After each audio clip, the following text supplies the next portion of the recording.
Good afternoon, everyone. Good afternoon. Welcome to The Reason We Learn. I'm your host, Deb Philman. And I'm so lucky today. I'm joined by my friend and colleague, ScioSophia.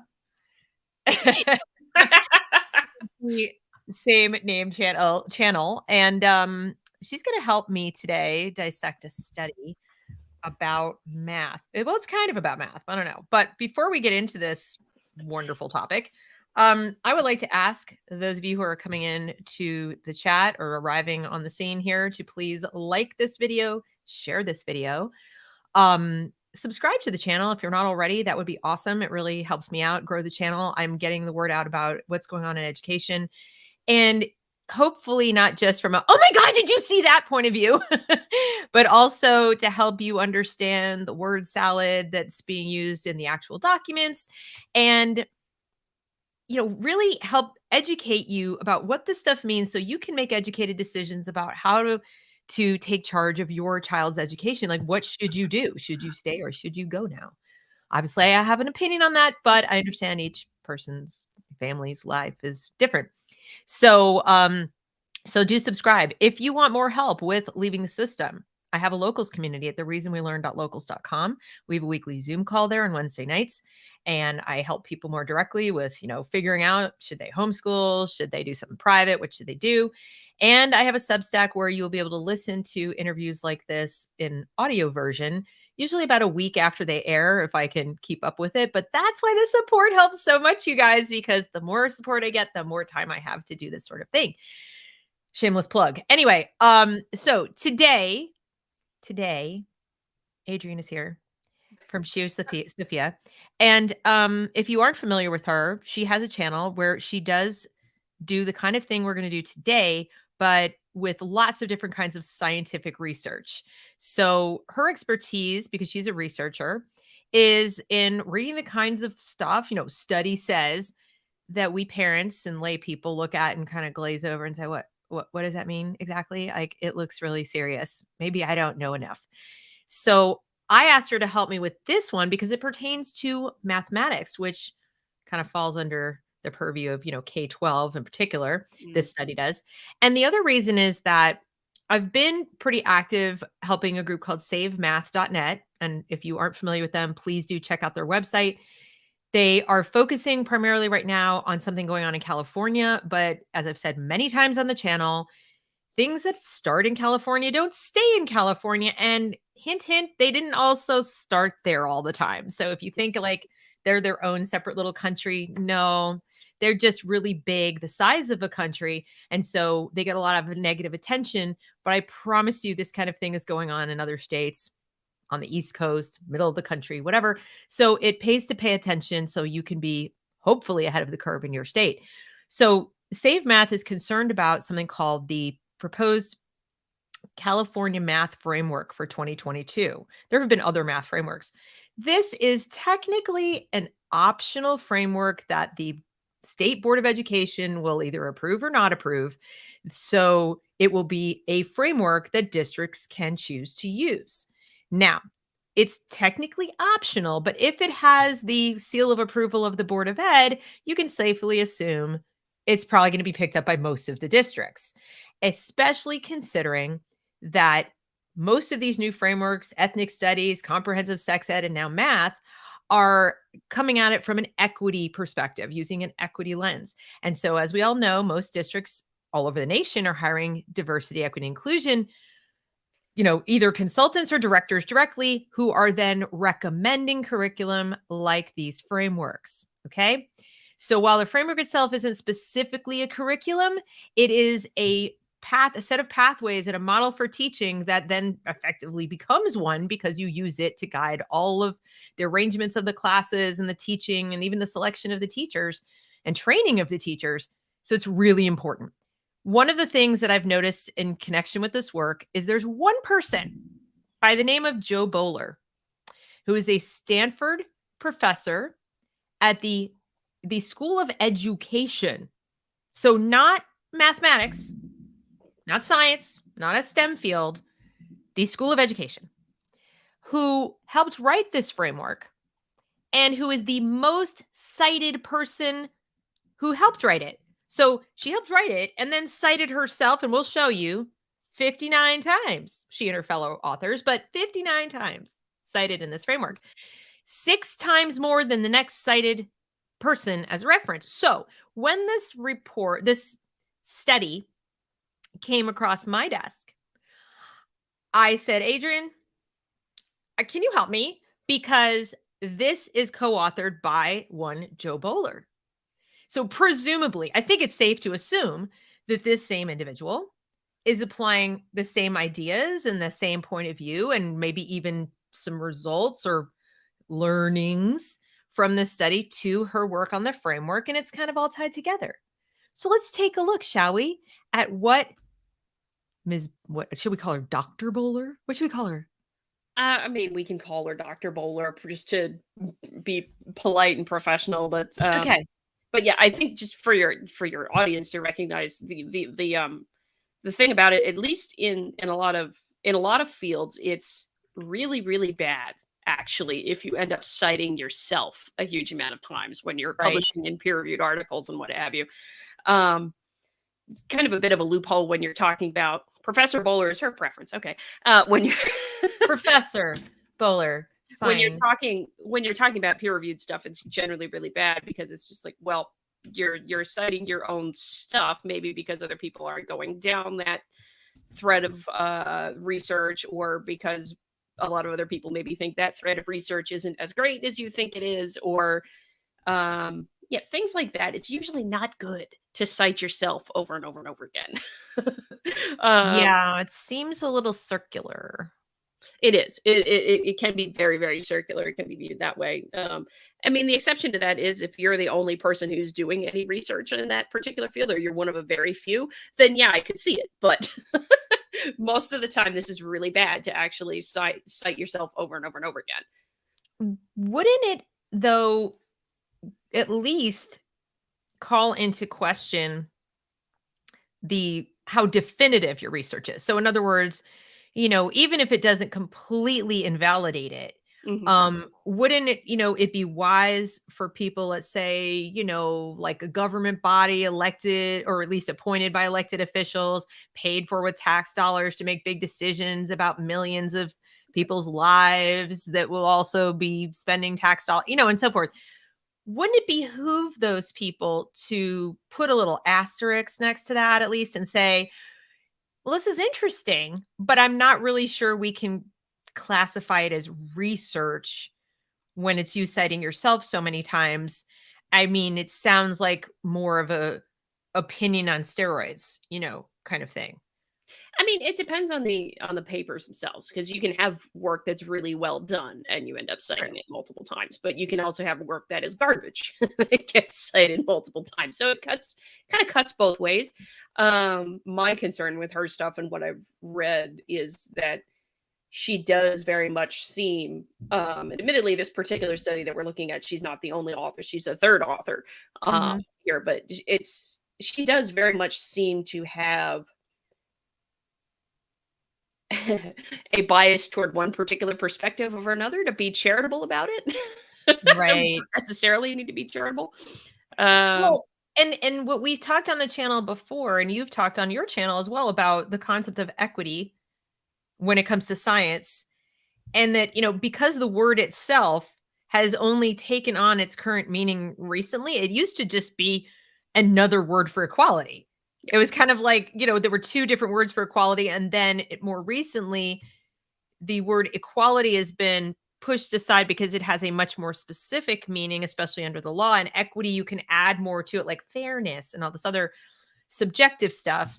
And what we're seeing in education, and I know that you've seen it, you've identified it in science as well, is that it's kind of allowing subjectivity and a different standard Mhm. to enter into the conversation when we're talking about research, so that what you're trying to achieve is something really tough to pin down. Right. Right.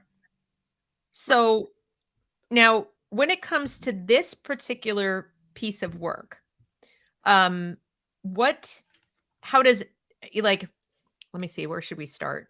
Should we just bring up the study? I think we should bring up to show the title. That's what I'm trying to figure out. Yeah, I mean, I can share if you'd like, or Yeah, if you do the driving here, because you've got all the stuff plus your annotations, I think that'll be good.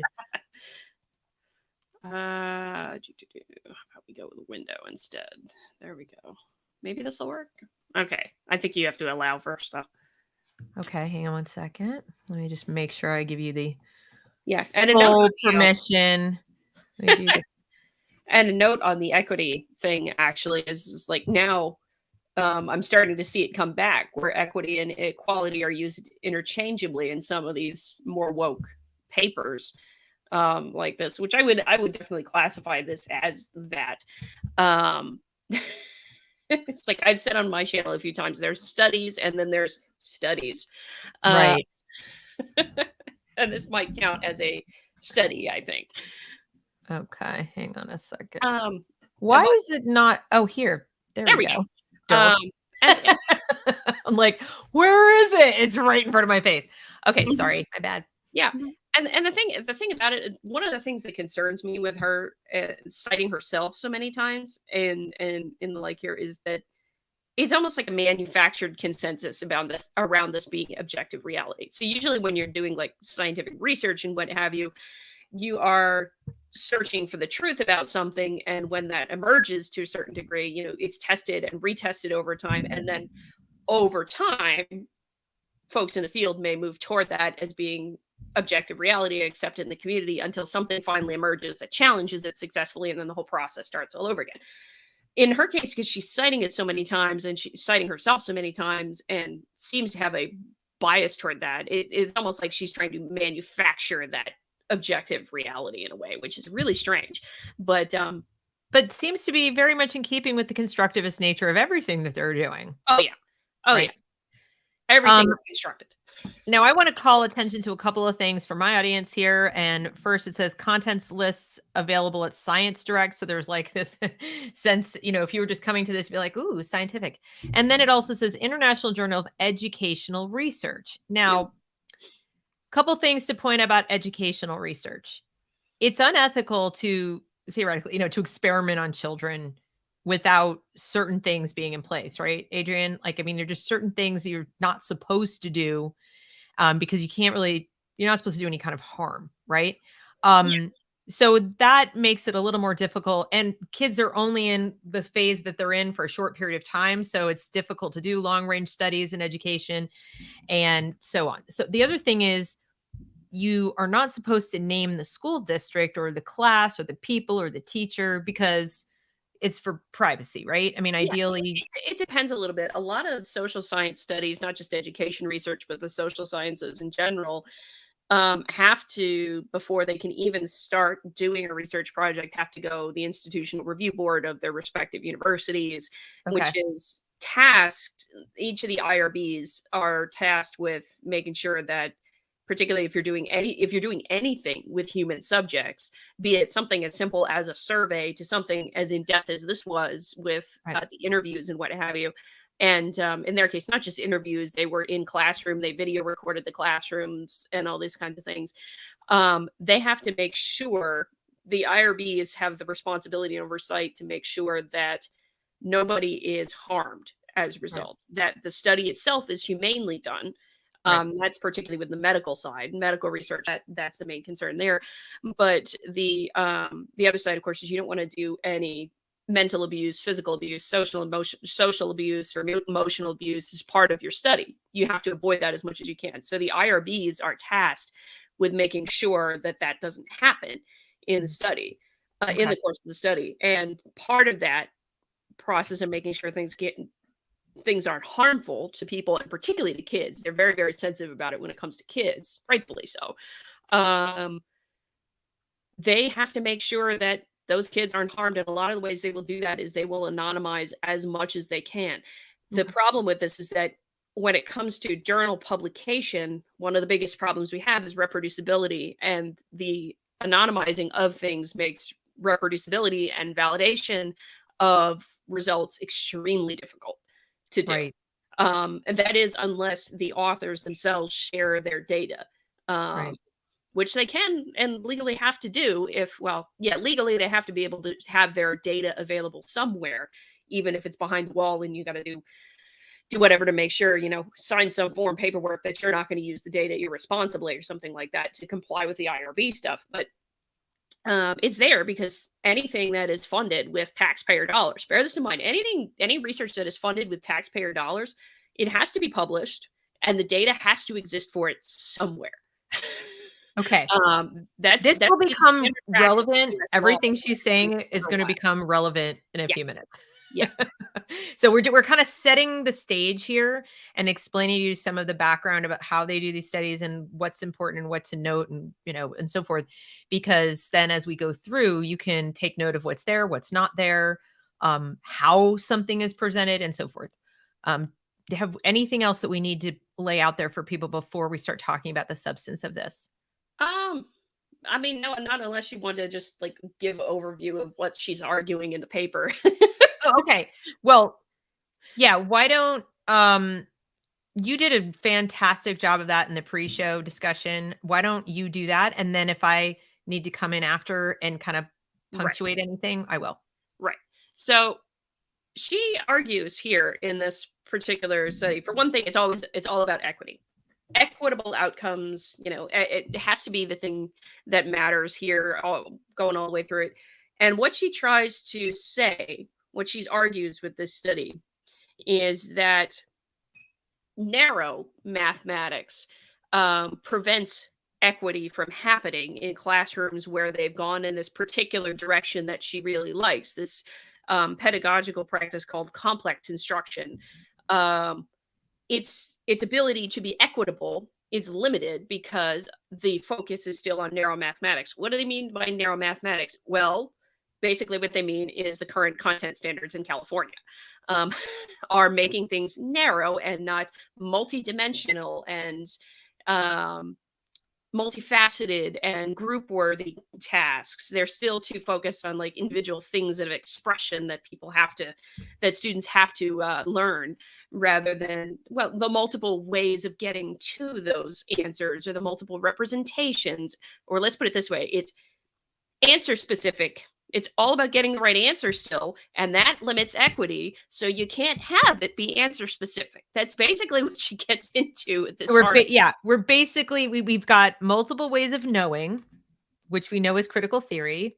There's no such thing as objective truth, right? And math is one of those, it's really tough to just come right out and say that about. So we've got to break it down and deconstruct it little bit by bit.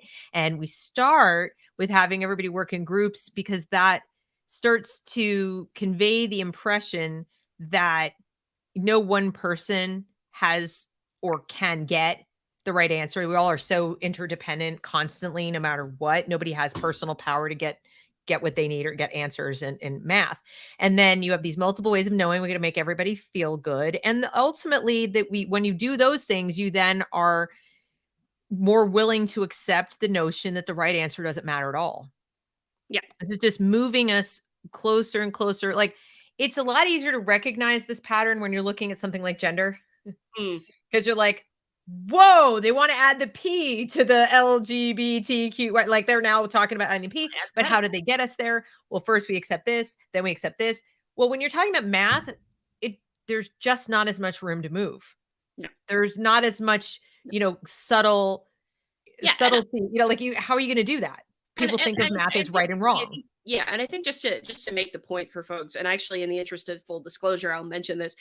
In my professional capacity off of YouTube, I actually signed the letter of STEM professionals against the proposed California mathematics framework because I recognize just how crazy this is. And for the reference point in this, is like professional capacity, I am a climate scientist. I, for my field, need calculus, differential equations, algebra, computer programming, all this kind of stuff that involves a tremendous amount of, yes, Justice, the P stands for pedophile.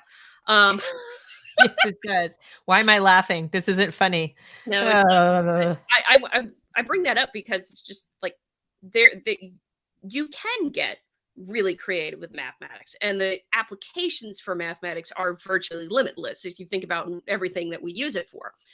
But to get to the point of being creative, you got to understand and work with the fundamentals and understand the reasoning first. You can't expect to get creative with mathematics when you don't understand the fundamentals first. You and I talked about this with respect to different crafts we do. It's like for me with the glasswork that I do, you gotta learn the or you can get creative and do weird things. The same is true for knitting and sewing and a whole lot. It's Right. true for a tremendous number of things. And it's true for mathematics too. It's true for Right. statistics. It's true for a lot of things in It's science. true for music, it's true for art. A lot of people look at, for example, Picasso, and they think, "Well, that man can't paint. That man can't draw a figure. It looks like a figure." Oh, but he can.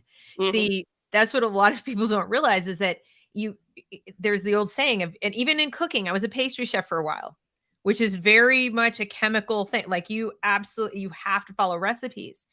And one of the first things they taught us in cooking school, especially when it came to baking, is you must know the rules. And even true with cooking, you must know your cooking methods and you must know the rules, these methods, how they work and why they work before you start getting inventive and before you start coming up with different ways of doing things.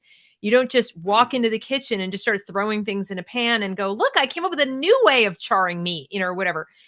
You start with the fundamentals. Yep. And the people who invent in all of these fields, some of the most groundbreaking things, they didn't start there. They absolutely didn't start there. And just because you see that's where they ended up doesn't mean that Mm. that's where they start. And she's like leaving all that behind and acting like you can be this great inventor of new things without knowing the fundamentals. And what's more, as a former teacher, former elementary school teacher in particular, what bothers me about her, we got to have the multiple strategies, multiple ways of knowing, and group work with everything, is it puts an enormous amount of work to do it properly, mind you. If you're going to try to do this properly at all, and I'm not even sure properly is a thing in this realm, but it's an enormous amount of work on the teacher in terms of properly managing the different people in the groups and holding each one individually accountable so you don't end up with one doing all the work and five of them sitting there sucking their thumb or whatever. And so you got to be trained very differently. The students have a greater burden on them as well. We'll get into that. But what I'm saying is, an elementary school teacher, if I've got to spend time allowing for kids to come to different things, and if they don't do it, I've failed, right? In other words, if they all just go, "Well, let's just do it this way," and they do it the same way, according to her, I would have failed as a teacher. I wouldn't have given them enough time. I wouldn't have allowed them to be, their voices to be heard. I'm sorry, professor. There are other things to cover. Oh, We yeah. can't, this is public education. It's standardized, and everybody, because they're taxpayer dollars paying for it, we cannot pick winners and losers in terms of who gets a lot of time, who gets a little time, whatever. Now we're bumping up against violating their rights, right? This is why do we have standards in the first place? Adrian and I talked about this before the show. We love to hate standards. You're the standardize this and standardize that. Why ain't standards? People are different. Yes, they are. But if you want a public education system, if you want it to be in the United States of America, where we have equality under the law and civil rights, and you want it paid for with public dollars, coerced away from people, like they didn't have a choice to pay or not, okay? You have an obligation to provide an equal education, a standardized Yep. bare minimum, like the basic minimum requirements. And that's what standards are, those basic minimum requirements. Now, some kids will go way past that. Some kids will have trouble getting up to that, but we have that so that teachers and the test makers and the people on the other side, the policymakers evaluating, is it working? Are we getting what we paid for? We'll have some baseline, some rubric to go, hey, you bought this thing and we delivered it.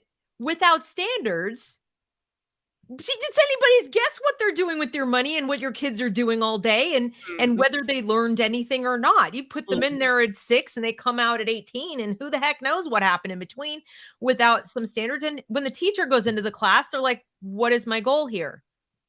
Where am I supposed to get these kids? Now, you could have an entire population of 6 million teachers who just happen to be super great at manufacturing their own standards, but good luck with that. That's unlikely.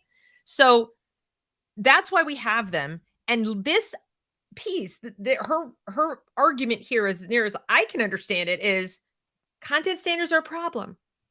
They're Yep. getting in the way. Yep.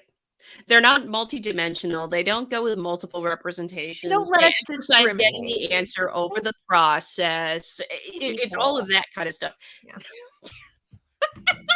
No, I mean, I really want people to understand that this is a euphemism for they don't let us discriminate. Yep.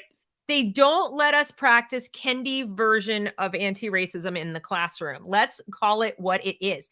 This kind of equity is not about making sure every kid gets their chance to, okay? Because that's not what the school is for.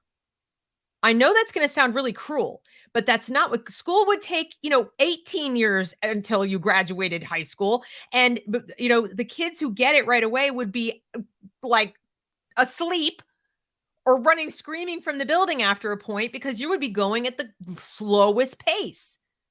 That's not what school is for. You get to a mean, you find the mean, you decide the mean, whatever, and that's what public school gets you. You want better? Private school, you get a couple standard deviation points above the mean and above. Yep. Right? If you want a school that teaches to every possible conceivable ability all the way down to, I don't know, it's going to take me another 6 months to get a basic edition, then you probably want a private school. But we can't do everything for everybody, and it's just not possible. And then when you group these kids in a group on top of it, this is just common sense, guys. If you're an adult and you go to work at your job and your boss comes to you and says, yeah, I know we hired you to do this like specific job, but we just don't feel like that gives everyone a chance to shine and get promoted. So you're going to have to work as a team now. And, don't jump ahead of anybody. Everybody gets their chance to weigh in. And then, you'll be evaluated at the end by how much work you did by June. Right. When we have to end this particular project. Right. And so, you're seeing the clock ticking away and people are just like, and the idea that no one in the group is sitting there just going, I ain't doing this. I don't want to do this. I don't care about this. I'm going to take advantage of not being expected individually to do anything is ludicrous. So, and now we're talking about children. Oh, yeah. Okay. So, I mean, I hate to throw cold water on everybody's utopian fantasy of everybody just wants to learn and succeed at everything, but everyone isn't capable of doing that and everyone doesn't want to do that. And so we, as a public system, have to decide where we draw the line and move on. That's what standards are. And she's saying the derailing impact of content standards is so derailing. It derails equity. Derails everybody being able to succeed. So then the priority apparently... Here's another thing. How would you define success for students? Thank you. Apparently the priority is equity, not academic success. Did she define success in this paper? Does she have a rubric that says success equals this? No. Actually, she talks about her proposed rubric towards the end, which is her proposed rubric basically gets rid of getting the answer and having any goals. Well, this is interesting. She said, apparently, I never memorized my times tables as a child because I grew up in a progressive era in the UK. This is what Boaler said. It's never held me back. That's great for you, honey. It doesn't work for everybody else. Super. Okay, so now just like one woman's anecdotal piece of evidence from the UK is applying to all of California. Mm-hmm. All of California. That's kind of what it is at this point. Aren't there like 6 million K-12 students in California? I think last count, it was 6 million. I think it was about 6 million. Something like that. Anyway, so what do we know so far going into this? Jo Boaler and presumably her co-authors think that equity should be the top priority. We are kind of assuming that by equity, she is meaning something along the lines of the critical theorists mean it, like multiple voices, multiple ways of knowing, multiple perspectives, representation. And to add to it, she's just like she's also using equity and equality or inequity and inequality interchangeably at points in the article. Okay, we'll look at that. So we know that this is her top priority, not achieving standards, not success measured by standards. In fact, she's actively campaigning against standards with this, which is relevant because guess what also does? Make standards out to be icky. The California Math Framework. the California Math Framework, which reduces the number of standards it actually even addresses by like a huge percentage. Maybe someone could tell me in the comments exactly how few they even bother to address. But anyway, this is a paper that is trying to tell you math needs to be about achieving equity by a definition that I am not really going to give you until maybe later. We'll figure it out later. It's not really there. The definition doesn't matter up front because they're always going to change it to get what they want. No, it's the magic word, equity, It is. where everyone just goes, It's a very magic. equity. I feel like that movie, in Idiocracy, where they're like, it's got electrolytes. It's got what plants crave. Why do they crave it? I don't know, but they're good. So let's do it. It's like equity. People do that too. You say equity and they just kind of go, that must be good. And no one, well, I won't say no one, only a select few of us say, what if equity is really bad? Like, what if it's incredibly unfair? What if it's just a euphemism for discrimination based on race or class or ability or things like that? So, all right, now that we've set the stage, let's dive into the study itself. Let's see what we got here. Sorry, And admittedly, add the color we actually commentary. say up front in the abstracts, is like many school districts strive to achieve high mathematics achievement and equitable outcomes. I'm sorry, excellence and equity don't go together. So They actually cancel each other out. they do. How would you measure? It's like saying we love to have great weather and also have rain. It's like, I mean, you can't. It's like, Well, we look at here's another wrinkle for you. but Here's also have another wrinkle plants for that you. grow. What? Here's another wrinkle for you. What if great weather is rain for you? Exactly. Exactly.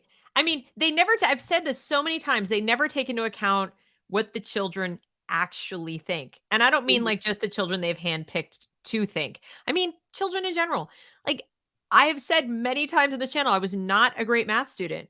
So for me, getting like a B minus, I was like, yes, I did it. I succeeded. You know, I was plenty happy. If somebody came along and said, oh, this is terrible, you didn't get an A in math, I would have been like, dude, I got a B minus. That's like an A for me. You don't understand. Like a C is almost excellent for me. A B minus is an A. And having been a teacher, I can tell you there are students who feel that way. And you know what's interesting? Some of them are your very best English students, your very best history students, your very best at something else. They're musicians, they're artists, or something else. And their attitude is, I just need to pass, and they're not looking to go be in STEM. They're not looking to be a mathematician. They just need to get through it respectably and like know how to balance their checkbook and make change and, function in society and know when somebody's pulling the statistical wool over their eyes. But basically, calculus is like, yeah, I'm glad there are geniuses who can do all that stuff and build the bridges, build the planes and operate in my brain and do all those kinds of things because I never wanted to do it. I'm not naturally talented at that sort of thing. And I'm just so grateful that there are people who are. So they're negating the existence of me. And I'm pretty sure I'm not alone. I'm going to guess. I'm not alone in this. Well, admittedly, I'm grateful for folks like you, Deb, who knows the education stuff a heck of a lot better than I do. So remember when it took all kinds to make a world and we were glad about that and we thought that was great. And the only hurdle was that we should not prioritize some kind of talent over some other kind of talent, but we would accept the reality that differences in talent existed. Like we didn't say like, well, you're a better person because you can do math than the person who can write a great essay. We didn't ever, that was a no-no. We wouldn't do that. But we certainly didn't say like, you better be equally good at everything, even if equally good means you all equally suck. Because at least you're equal. They suck at stuff. This feels like what they're doing. It's like, you can't possibly be happy until everybody is equally miserable. Yeah, and then nobody's happy. That's always the thing they forget, right? Anyway, so take us on a magical mystery tour. Well, I don't know about magical mystery tour. It might be a magical tour of other things. All right. So this is all just filler at the beginning, but what she's pointing out is, of course, she starts with the premise that, equitable teaching, equitable outcomes, good thing, right? Good thing. Never challenges that premise in her whole thing. So that's always the thing. And by way of background, she highlights the other things that she thinks are problems. So tracking being the accelerated courses. You know, in the California mathematics framework that they seem to be getting rid of the for students, the procedural teaching, the fact that you teach with you have a procedure and a practice and a way you walk through things. That procedural teaching basically limits the equity ability there. And both of those things leading to a sort of fixed messaging, as they call it, that some people are gifted and that mathematics is exclusively reserved for the gifted, if you will. And there are mathematicians who are a lot better at this than I am, because I use a lot of advanced math for what I do. But I am not the one who's coming up with new mathematics theorems and things like that. Those folks are very gifted with what they do. So it's well, she does the same thing she did in her op-ed piece that I fisked a while back. She makes a statement about what we do as teachers, as educators, whatever, that she just states it as a fact. And I'm left going, wait, speak for yourself. Like, who's we in this scenario? And what are you talking about? And, saying there, tracking, procedural teaching, and fixed messaging have long been established as areas of concern in mathematics education. Okay, maybe. And then she talks about how we treat it as if there's, we treat students as if this is the way to be. And it's like, who's we? No, we don't. Nope. No. I mean, like I said, I was not a good math student and I never once had a teacher. Well, maybe my 4th grade teacher, but that's different. But I really never had a teacher come at me and say like, I'm somehow lesser than or dumb or, not going to succeed because I wasn't doing as well as my peers or as well as the high flyers in my class at math. Never. And in fact, when I was teaching, I made a point of noting what the kids in my class were good at that just came naturally. Like, that seemed to be their love. Like, what do they love to do? Right. What come naturally to them? Because what I noticed is if I nurtured that and I would go to them as individuals and approach their challenge areas that way, sort of like, I'll give you an example. Great artist in my class, 1st grade class. He was just amazing. A better fine motor skills than anybody else in the class. Scissors cutting, all, drawing, could do very fine line drawings. It was really almost like, a protege with art. And everybody noticed it. On the other hand, his reading and his math were not progressing at grade level as easily as the other kids. Okay. So he struggled. And, you can see when a kid is struggling. And so what I would do is when there was an opportunity for him to lead an activity that was naturally a group activity, like making a big book where they do collage and they cut things out. And I would tell him he was the art director of that project. Right. And the kids were happy about it. They're like, oh yeah, Steven is the best artist in the whole class. Like they wanted him on their team because he was so good at what he did. And it boosted his confidence so much that then when he would come and sit and do math with me one-on-one, because I did have to work with him one-on-one, his whole attitude was different. His whole attitude was like, exactly, I can do this, And he did have to struggle, but it didn't change. It'd be like, you don't have to get the right answer. It's okay. Here's multiple ways of knowing. It was like, no, you do, but you can. It's just going to take you a little bit longer. Oh, yeah. And it's like, we're not allowed to say that anymore. No, you're not allowed to say that. By the way, that's tracking. Getting the right answer. Oh my God. That's tracking for 1st grade, by the way, you guys. He had a separate little one-on-one math lesson with me. They freak everything out. But the point of what Boaler's trying to do, Boaler and her authors, I should say, are trying to do in this paper is that they're proposing that the nature of the mathematics being taught. She doesn't come right out and say, that, the math standards right up front. No. What she does is saying the nature of the math being taught, which is directed by the content standards, and hence the content standards make the math that's being taught in the classroom narrow. So this great district that's doing all this stuff that we like about equitable stuff isn't able to be as equitable as they could be because they're still so focused on the narrow mathematics of the content standards that pushes them toward getting the right answer.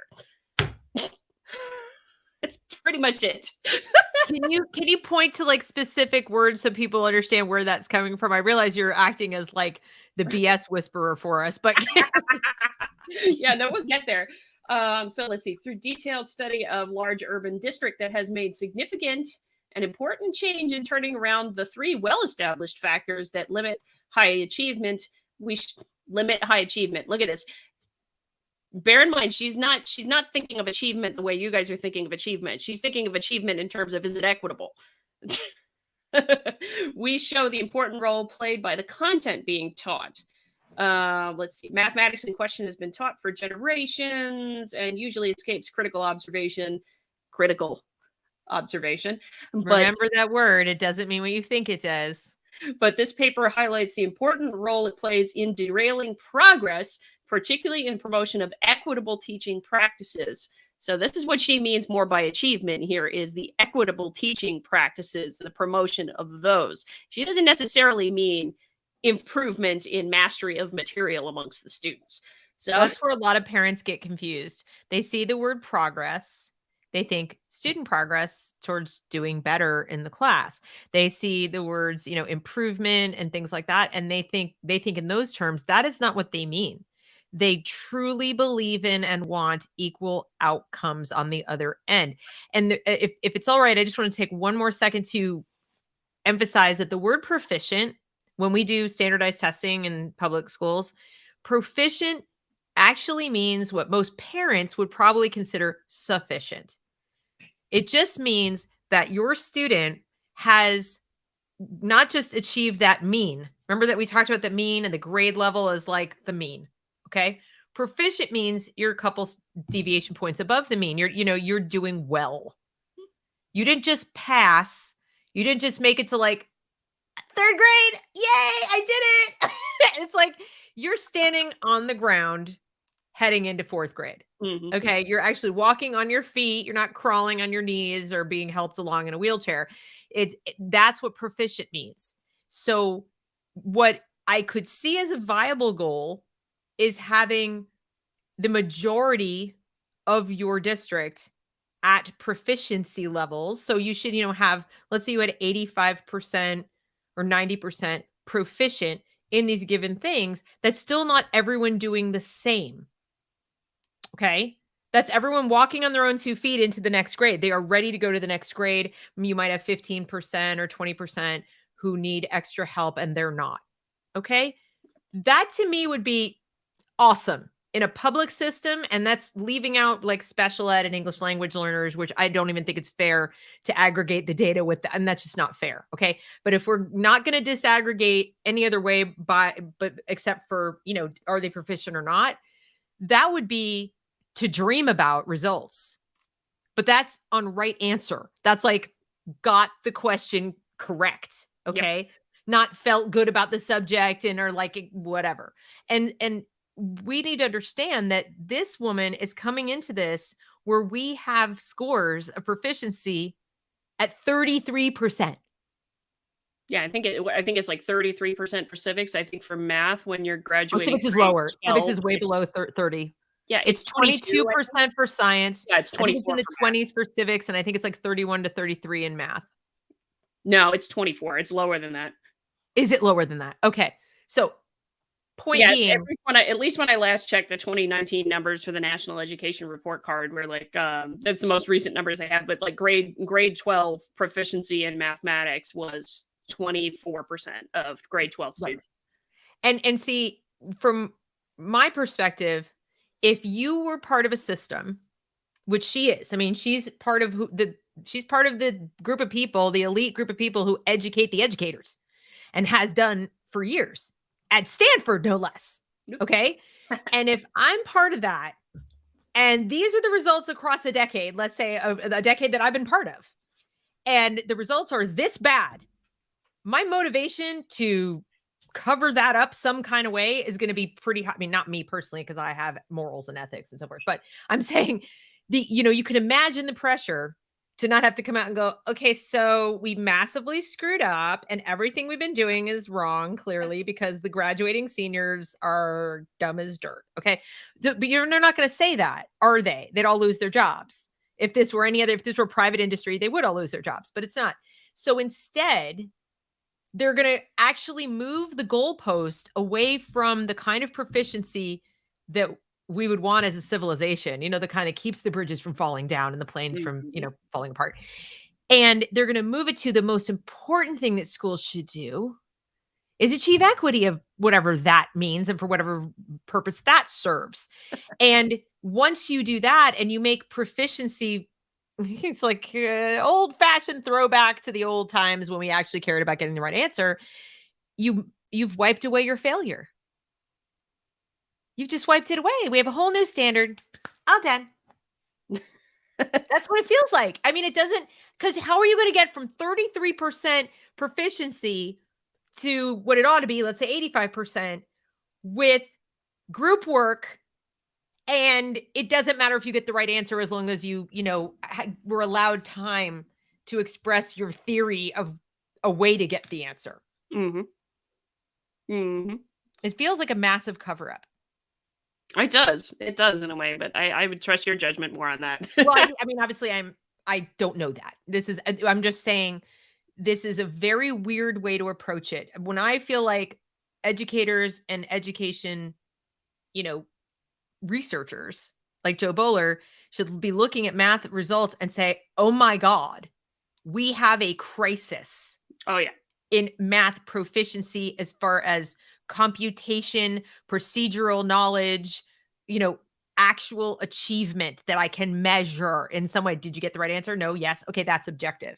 Because math, unlike your ability to write an essay or memorize all the wars of the 20th century or something, as important as I do think that is, it isn't what literally powers civilization. It isn't the thing that, if there is a sort of a hegemonic curriculum, and I think in the 21st century, STEM is pretty high up there because we live in a technological age. Oh yeah.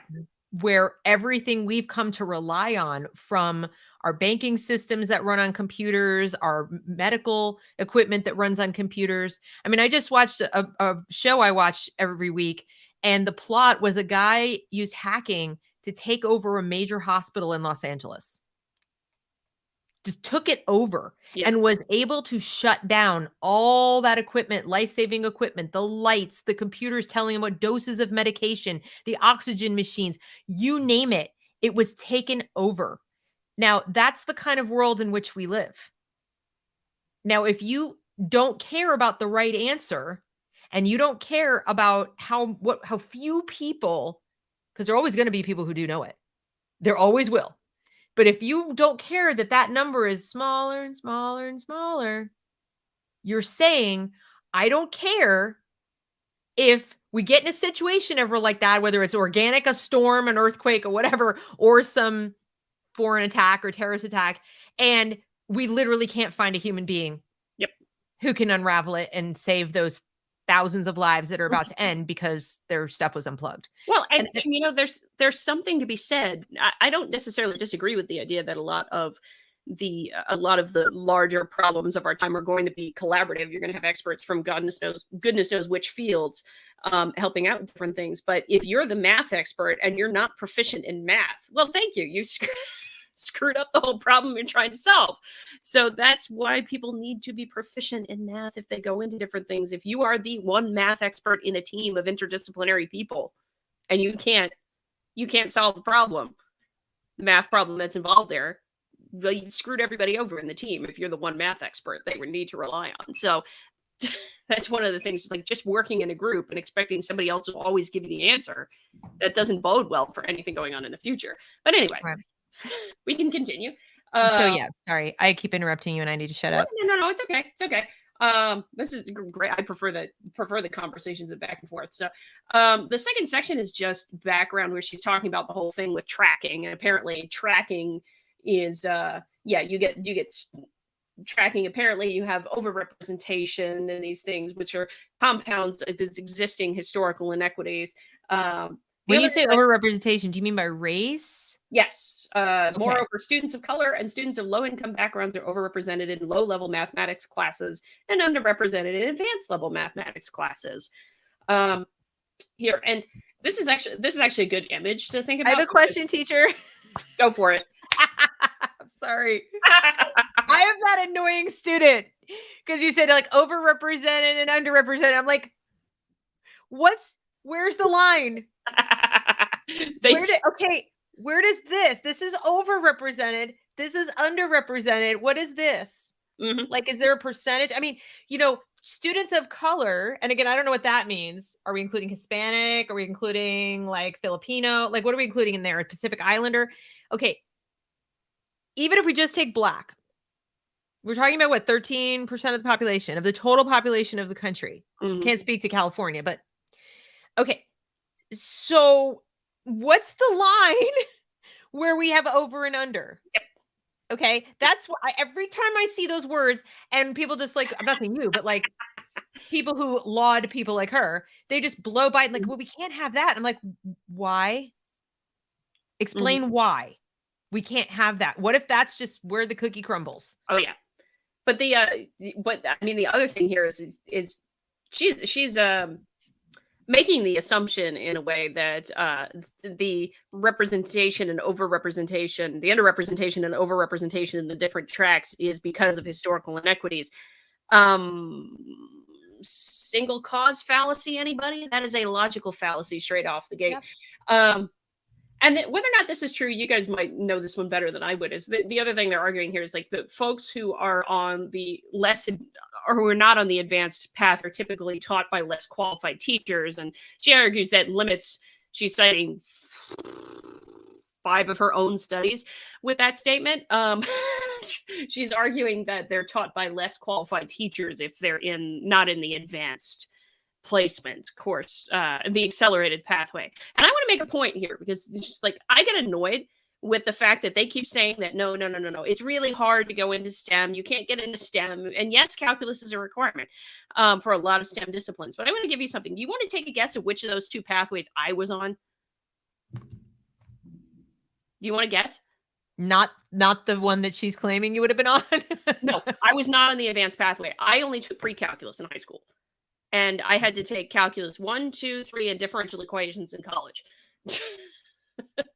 And I'm still here, and I'm a PhD climate scientist, okay? You can absolutely do it and not be on an accelerated track. So she frames it in here that you have much less of an ability, much less of an opportunity to get there. The thing is, yeah, I was great. I was one of the best in my class at math. They just didn't offer calculus in my high school. I grew up in Maryland. So that's a different thing. But at the same time, it's just like, if you want it, you can get there. And often as the parent, you know your kid better to know that they can do it and to give them the support to be able to do it. So parents, if your kids are in pre-calculus track, don't freak out about it. If you think they can get there to do STEM eventually, give them the support that they need, that when they get to college, they can take the calculus courses and fly through them. Yep. You don't have to be in advanced placement to get to STEM. I am proof of that one right here. Well, and some kids, and I think I was one of those kids, just do need extra time. Mm-hmm. They need one-on-one tutoring. It's not that they need you to reorder the whole class for them. In fact, had they done that for me, I would have been mortified. Oh yeah. No, I would. We're going to get to that too. We're going to get to that. Yeah. Let's see. So yeah, I don't want to go through all of this because most of this is just background. But yeah, because like this thing is like, if you're not selected for the calculus pathway, often sink into a bog of remediation and ineligibility from which few escape. So I'm pointing to a study when they're talking about that. I'm sorry, I know an awful lot of folks who didn't go into a calculus pathway, and a lot of them who did. The other thing I would point is, I don't know if Boaler knows this or not, but that term Latinx there is not popular. They hate it. It's just like, people, why are you keep using it when most folks don't actually like that? That's Oh correct. goodness. So let's see. Well, it isn't about pleasing them. It's about co-opting their identity to tell them who they are. Yep. So, and the same goes for what you just read. I mean, look at this. Black girls in particular face biases due to their race and gender. And when they are denied entry into advanced mathematics courses in middle school, this limits their access to high school and college STEM courses. She's drawing a conclusion with too few data points. Oh yeah. Okay, I don't even have to be a scientist, and I see that. She's got black girls and they're denied entry to advanced mathematics class in middle school because she's taking those two facts that these girls didn't get into these classes for some reason. Yep. And she's deciding it's based on bias because of their race and gender. Where's her evidence? I don't see any. And then the second thing, in fairness to her, she cites a study here, but I would question. I'm doubtful that study has a whole lot of evidence. I have a sneaking suspicion it follows a similar line of thinking, because I have yet to see one that shows me conclusive evidence that this was bias because of race and gender. But I mean, I'm seeing outcome equals cause. Look, this happened and it happened again and it happened again. This must be the reason. It couldn't be any other reason. No. It's like you said, single cause fallacy. And then she goes on to say, and it sort of limits their access. Well, it might limit their access, or it might not. A lot depends on what they do in the middle, like you pointed out. Yep. So she wants people to shorten the wavelength of their thinking so that you just go like from A to Z without doing any of these other little steps. And that's one of the biggest problems I have with her. Yeah. And somebody actually pointed it out in the chat. The thing that she's talking about in that sentence you were talking about that's intersectionality straight up, is the concept of intersectionality.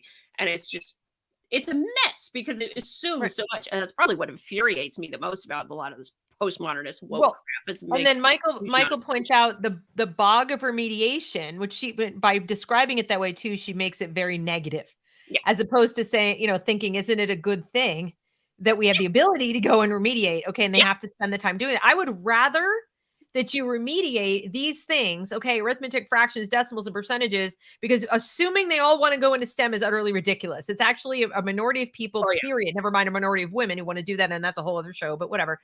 And then, I mean, isn't it more important because we don't owe them a career in STEM? Yep.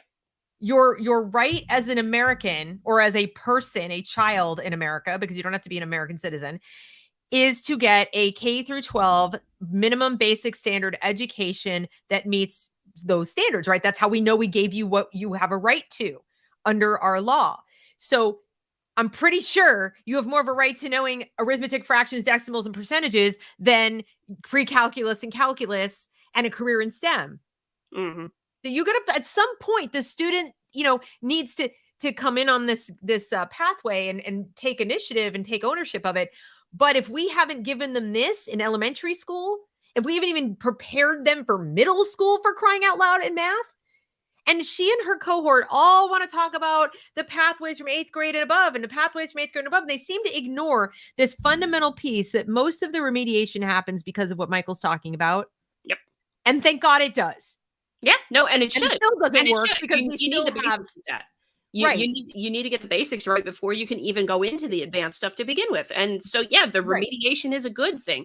But the thing, you make the point very clearly, Deb, and it gets so ignored, is that if a student doesn't want it for whatever reason, you can't force them to learn it, no matter how you try. You can make it as engaged as you want, and it's just a mess. But and let's also remember that so-called new math, so-called Common Core math, all these different maths that were different than the sort of traditional way we did things until like 1960 or whatever, where it was just, the teacher would teach you and you'd have lots of practice and rote memorization in the early grades when your brain is like a little sponge and all that. Somewhere along the way, people like Boaler, maybe not her specifically, but people like her who had to publish her parish in education research, came up with box method and new ways of doing it. And we don't really need to learn fractions cold before we move on to, and so they made it all the way through elementary school, not proficient in math because of all their newfangled methods that some researcher told them was great. And then we wonder why they're not proficient enough to make it to these advanced levels of math, and only these, naturally gifted kids are. It didn't used to be that way. We've always had poor kids, we've always had black kids, we've always had brown kids, we've always had immigrants since going back to the beginning of public school. And we even had segregated schools to boot. Okay, we had rich people, we had poor people, we had all the same things we have now, actually with greater divides than we have now. And yet we did not see proficiency levels this bad across as many groups, if you must disaggregate the numbers, as we have now. Yep. And what's the common denominator? Research-based new math. That's my layperson's attitude towards it, is like, maybe we need to stop changing things and go back to when things worked better, even for the kids who weren't, rich and all that. Well, yeah, and it keeps going back. The tracking kind of thing lends to the other kind of thing that they typically think is a problem in mathematics, and the idea of fixed messaging, that because you're on this track that you're a math person and all this kind of stuff, or you're not on this track and so you're not a math person. So that's the other thing she wants to get into, is like the tracking leads to this fixed messaging thing that some people are meant to go into math and all this kind of stuff, and creates a culture of exclusion. The other thing of the common three, and that's just what this section points out, is just background and what the common kind of three things are that she thinks like makes mathematics teaching as it is inequitable. And that's the focus is inequitable. It's not whether or not they're actually learning math. And the other factor is, like, in the inequitable nature of mathematics participation is the teaching approaches often used. When mathematics is taught as a set of procedures to follow, many students disengage, and various studies have shown that procedural teaching is particularly damaging for girls and students of color. Well, again, procedural teaching, I'm going to need an operational definition of that. Exactly, yeah. Then I'm going to need to understand why the teacher of teachers isn't focusing on better ways to teach the teachers. Mm-hmm. Why she's skipping over that. Why is she going into the classroom when she's at the graduate school of education? That means she's supposed to be looking at ways of teaching teachers. Oh, yeah. Because she's not actually a teacher in those classes, although I know she has done some work there. I'm saying she's at the graduate school of education. And what I find really bizarre is how little focus there is on improving teacher quality when you're teaching.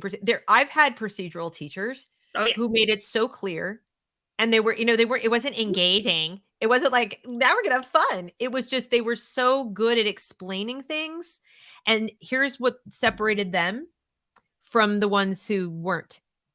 They knew how to do it themselves. Oh, yeah. You see, the way you really know that you know something is you can teach it to somebody else. That because you can anticipate the questions they're going to have. You can come up with scenarios. You can give examples that show deep understanding.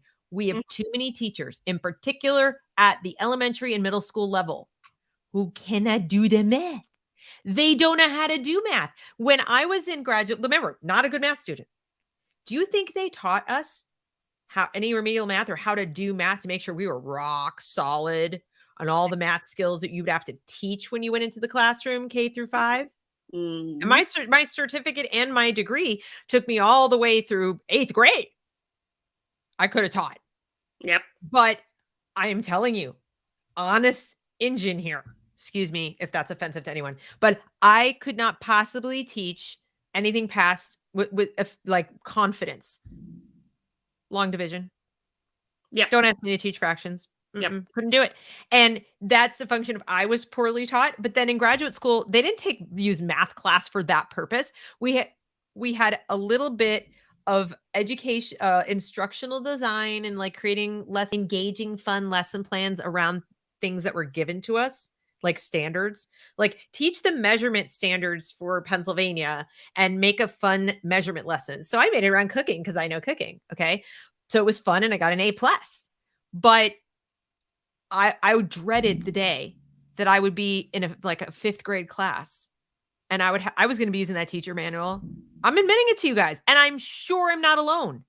I know I'm not alone, and I'm not stupid, and I'm not, I'm really good at teaching other things. But unless you're going to make a point of making sure that your teachers actually know the subject matter, All of this is noise. All Right. of this is noise. Well, and that's one thing you could do really is if you want to see if your teachers, if your public school teachers actually know anything about what they're teaching your kids, ask them to explain something to you that you know they should be teaching. You know, ask them to explain it to you because if they can't, they're either deliberately obfuscating or they don't know a damn thing or some combination of both at this point. It's just like I used to say, it's just that they don't know. You can teach if you can teach it so that somebody else can understand it, then you know your shit. Pardon my language. Um, but if you can't, then you either don't know your shit or you are deliberately obfuscating because you don't want people to know what it actually is. So. Right. Exactly. All right. So, This particular number I figured we might have some fun with because I don't think belonging in mathematics is all that much of an issue. When students are taught that they belong in mathematics and that math depth and connections, and they are encouraged to develop growth mindsets, higher and more equitable achievement results. I would love to know what the heck belonging in mathematics is or belong in mathematics is. To be honest, I would really like to know. Okay. So that's just background material here. Oh, this actually wanted to point out because this caught my attention. They said mathematics disengagement and inequity before. Look, it's inequality now. It's inequality now. Oh my goodness, right?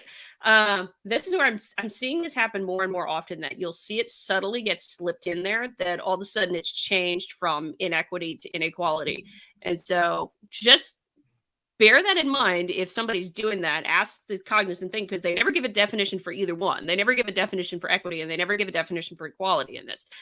So yeah, I immediately question those kinds of things. So those things here, and I want to point out, I'm actually going to go, okay. So where they do this study is with a district, as they say here in 2014, the district that is the focus of this paper, which we refer to as the Gateside Union District, began work to address the three established sources. and we do have evidence apparently that is San Francisco. I just got word. Oh, okay. Well, that's good to know. But yeah, so apparently here's the deal. So as we discussed in the beginning, they may have changed the name of the district to, protect the kids or what that sometimes they do that. Okay.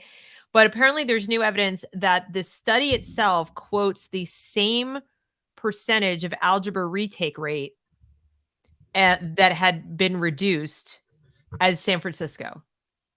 So that would be a mighty big coincidence if it, so if you're talking about 40% algebra retake rate reduced to 8%, which is the claim. Right. And that the only district that claim was made about, I guess, was San Francisco Unified.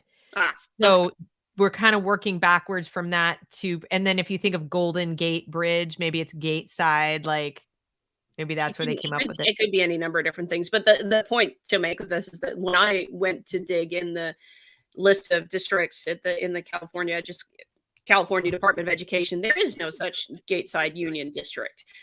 They refer to it as that to anonymize whatever district they were actually doing this in. So I'm glad it's apparently the San Francisco district, or at least it seems that to the best of our guess. But part of the reason this is a problem is, yes, while you're supposed to anonymize everything, it makes it really difficult to replicate and reproduce everything and to validate the results independently. Which I'm sorry, if you're not willing to provide the data so you can validate independently, that casts some serious issues upon, whether or not you're doing this in good faith amongst and no other, and the 40% statistic has never been reproducible. Yeah. Actually, let me go down there because they have that here. Yeah, here it is. Here it is. Creation of mathematics pathway instead of courses that brought all students together in the same classes attracted the opposition that many would expect. This case primarily came primarily from parents of currently accelerated students. Groups of parents organized meetings and Facebook groups to oppose the district changes, but the district stood firm, and within a year they saw substantial benefits. I kind of doubt that, to be honest.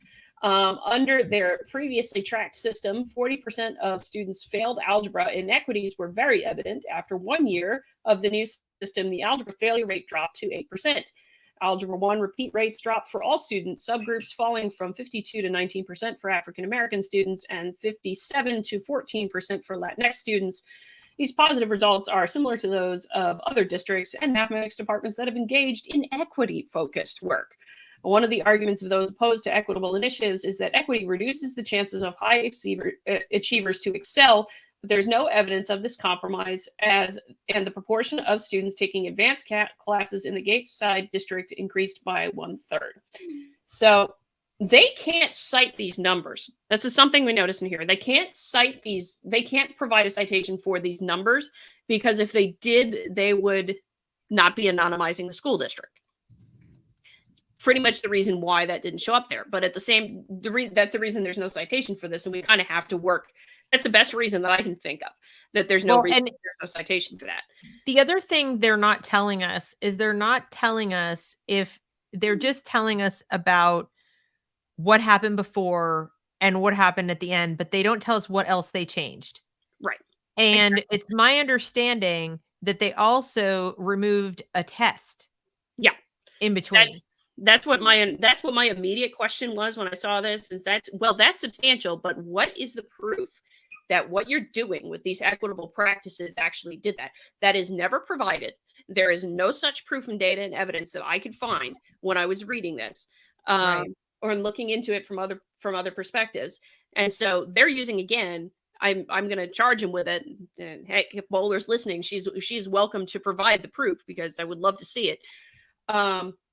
You know, I think it was in the families for San Francisco. I'm gonna see if I can find it. Report that they noted that they had removed a testing requirement.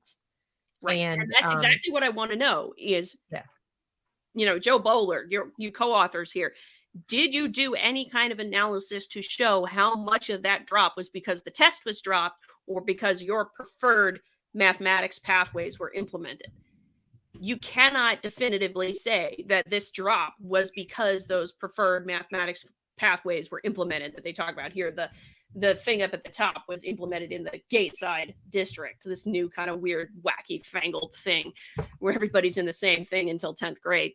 So you can't demonstrate, you can't prove that to me. There is no proof for what she's talking about here. And unless she's got it otherwise, which she obviously did not make it she didn't make this reproducible. I could not reproduce the results the way she's going here, just with that alone. So it's also incredibly annoying that you frame the students and the parents who opposed all these changes this way in here. So it's just like, I'm sorry, it says to me that you have a little bit of a bias against the parents at this point, which doesn't bode well for you as an education professional. You're biased against the parents at this point. So let's see. But the real thing I wanted to point out, because not just this, because I definitely don't think there's anything to that. You can't, like I said, you can't prove to me that that's just because you changed the pathways or you changed to this practice that we're going to talk about. I wanted to bring this up because it figures quite prominently later in that Boaler and company favor this pedagogy called complex instruction, right? And it has 3 principles to it, and all 3 principles kind of revolve around the same thing. So the first principle of complex instruction, principle, where is it? Of productive group work involves students developing responsibility for each other, serving as academic and linguistic resources for each other. You know, it's something interesting. There's no independence, right? No independence of thought there. You got to rely on everybody else. Second principle of complex instruction is students working together to complete tasks. Again, no independence. There's no individual in this. It's all about the group. And the third one in here that they talk about, underlying the 2 principles is a third, the implementation of multidimensional group-worthy tasks, which are challenging, open-ended, and require a range of intellectual abilities. For a task to be group-worthy in mathematics, it should emphasize thinking and reasoning, valuing processes over products. Such features are described by the originators of complex instruction as vital to productivity. It is important to note, without the presence of group-worthy tasks, the need for meaningful collaboration is gone, and the other 2 principles of complex instruction are threatened. As Sewell noted, the idea that mathematical understanding can be demonstrated through narrow mathematics is incompatible with building an equitable complex instruction mathematics classroom. That's the start of the argument right there that she has against it. We like this thing, this complex instruction thing is implemented in the Gateside district, and look how much equitable improvement that we've seen, that we've just shown, that we can't tell if it's because the test was dropped or because of the complex instruction being implemented, right? And then you get into this whole kind of thing that, okay, yeah, it has to be about the group. It has to be group worthy tasks. They have to be multi-dimensional tasks and all this kind of other stuff.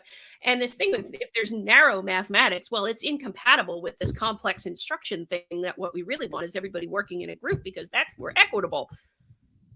Can you kind of see where this exactly the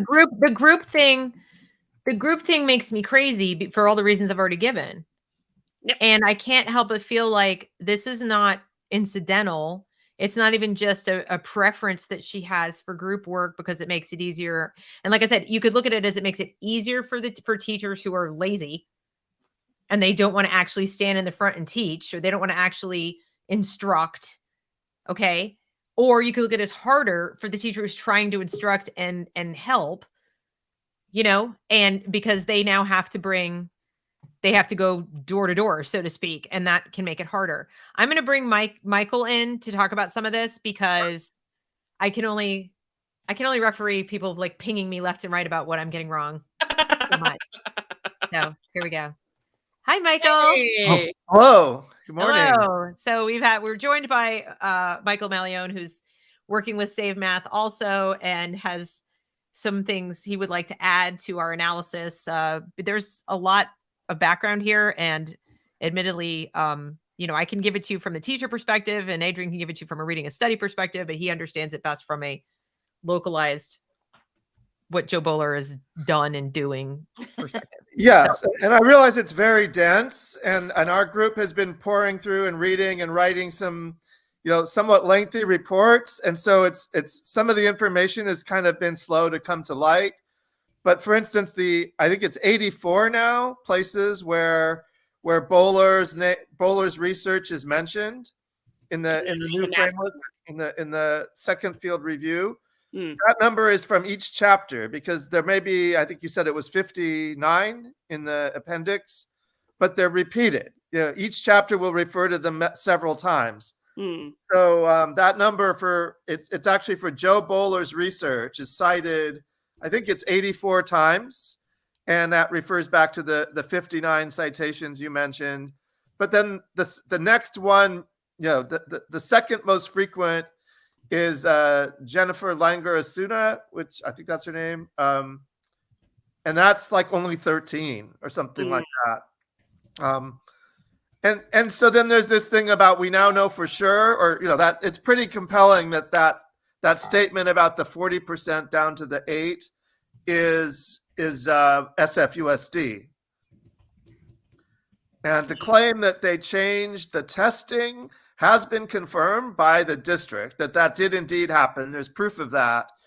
It was just never really mentioned or included in any of this research. So, right.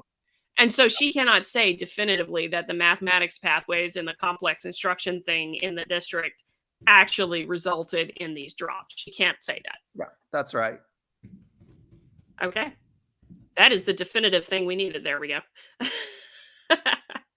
But yeah, wow. Okay. That's good to know, because I was looking for a little while if there is actually a Gateside district that exists. But that it definitely doesn't exist from what I could find. So I'm glad to hear that we might have figured out it's San Francisco. Yeah.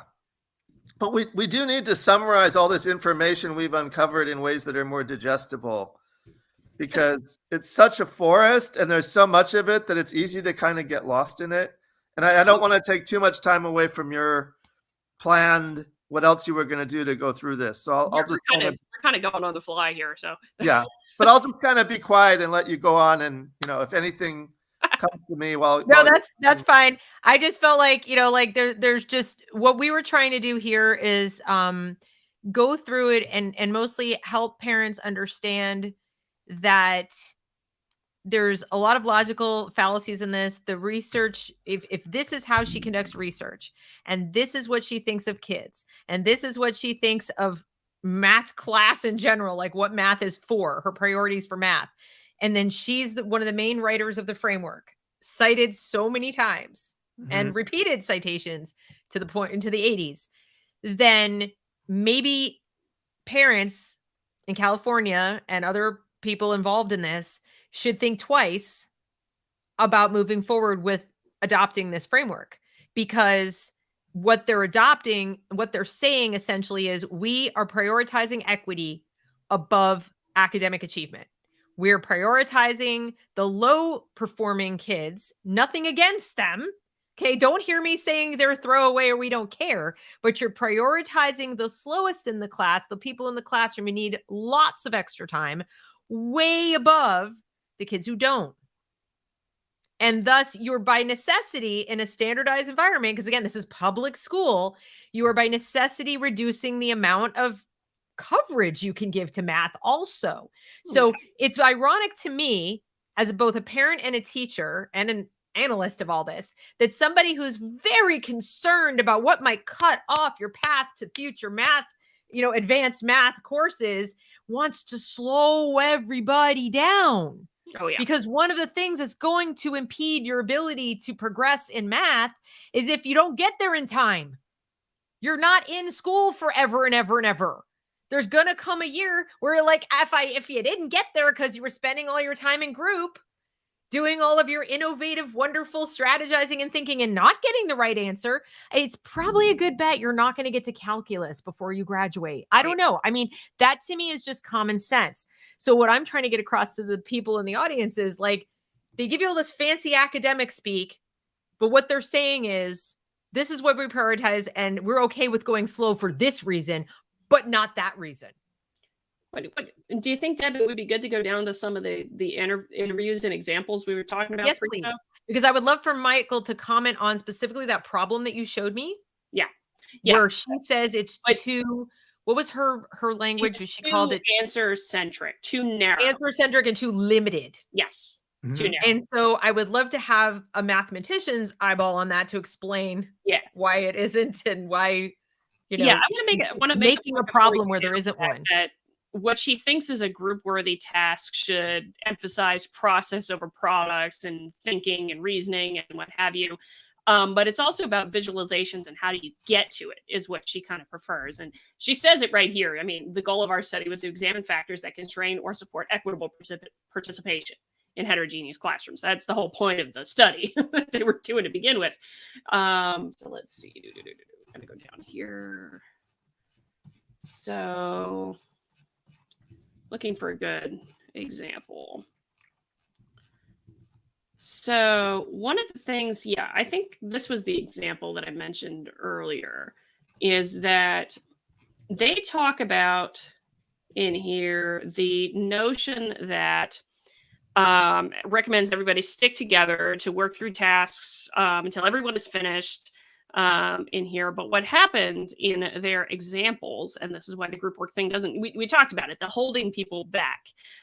If any group member has not completed all the work leading up to a checkpoint or not reached the same answers, the group would not be approved to move on until the group had helped students reach the same place in several classrooms and what have you. So there was all sorts of pressure that if a high achieving student, for example, said this, sometimes it just feels like the person I won't understand the subject or is not interested in understanding the subject. And that really makes you feel hopeless, especially when that method of assessing is kind of formatted in a way, what have you. So they're stuck waiting. The high achieving students are stuck waiting in this kind of group thing here. And the others are kind of like, I don't get it and all this kind of stuff. And they're feeling stigmatized because they have to, they're holding the rest of the group back.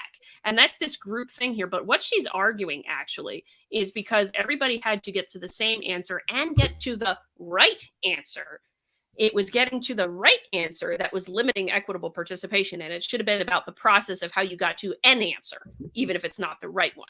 That's what she's arguing in this whole section here, is that, when the group couldn't get to the right answer because the teacher was still intent on getting them to the right answer to the question, That's a problem, and that made things inequitable. Notice, I'll make a point here though for the audience. It's just like she never does the analysis to show that these things actually result in inequitable achievement. Like that students have lesser achievement when these things specifically happen. She never shows it. She just alleges it from these anecdotes with the interviews with students. So I think that was the main thing we were trying to go for.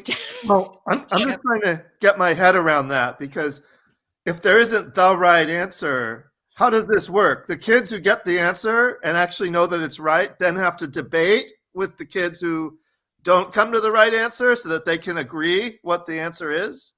When you have, some people in the group proficient and some not, that seems to me totally against learning anything, because now you've opened up the whole lesson to a debate between students who actually can demonstrate they know the answer and students who actually can't even follow the demonstration to be convinced that their answer is wrong.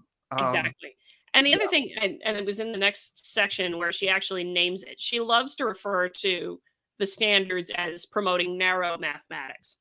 And her kind of idea of things that will be equitable is if it's in mathematics, multidimensional work usually means open problems that ask students to communicate, reason, visualize, draw, and build, instead of narrow questions emphasizing one method with one answer. And what she found is, like, even in the Gateside district where they do this group work thing, they're still after getting the right answer. But if you notice something in these interviews right here, these students are like, well, we'll just help them get the answer. We'll just give them the answer. So in all practical purposes, the low performing students are not learning anything new and they're not improving mastery. They're just being given the answer by the high performing students in the group. So that doesn't help.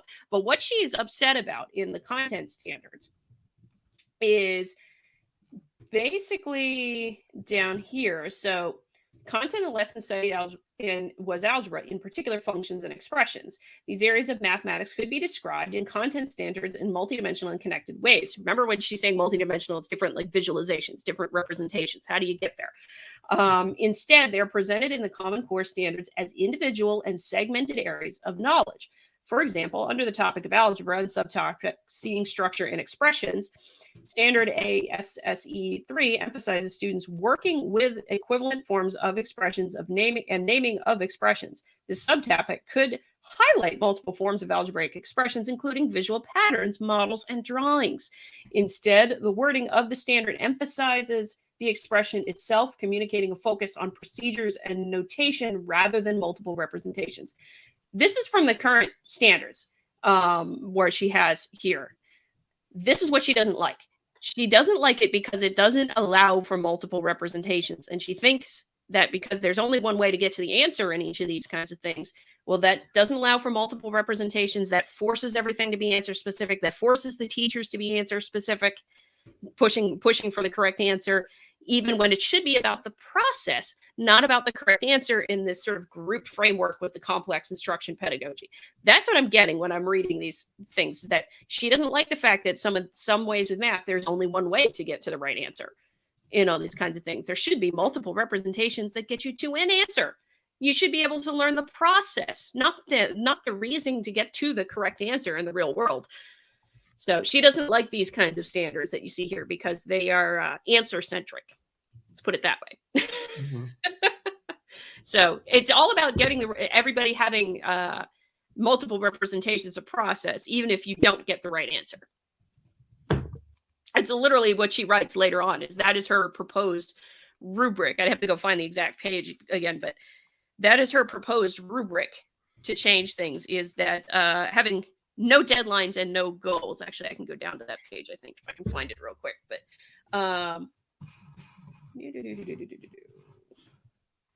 yeah, here it is. A rubric for students could include the goal of working productively with others. This would remove the pressure to finish at a certain speed and replace the practice of teachers assuming responsibility for checking on learning, with students developing responsibility for their own learning and the important learner autonomy that comes with such responsibility.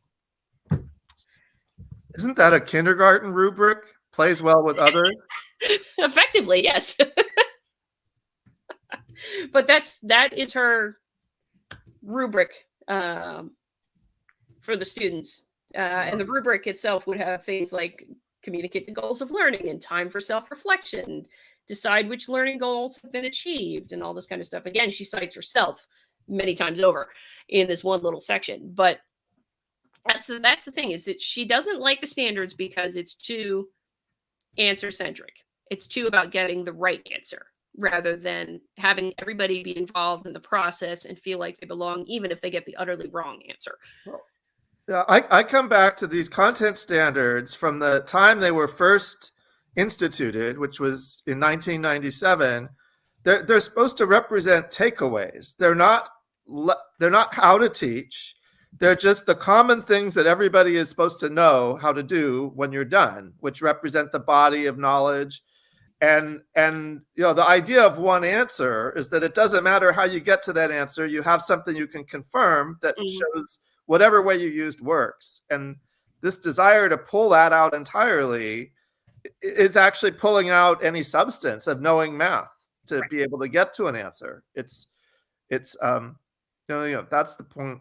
But she essentially argues that the content standards push toward the narrow thing that you have to get to the correct answer, which also then she adds on in the discussion later, pushes students to think in binary about mathematics, that there are some students who are good at mathematics and some students who are bad, smart versus the stupid kids kind of logic in there. But she argues that all of that is driven by the content standards, not by ability. Somebody having natural ability or not having a natural ability.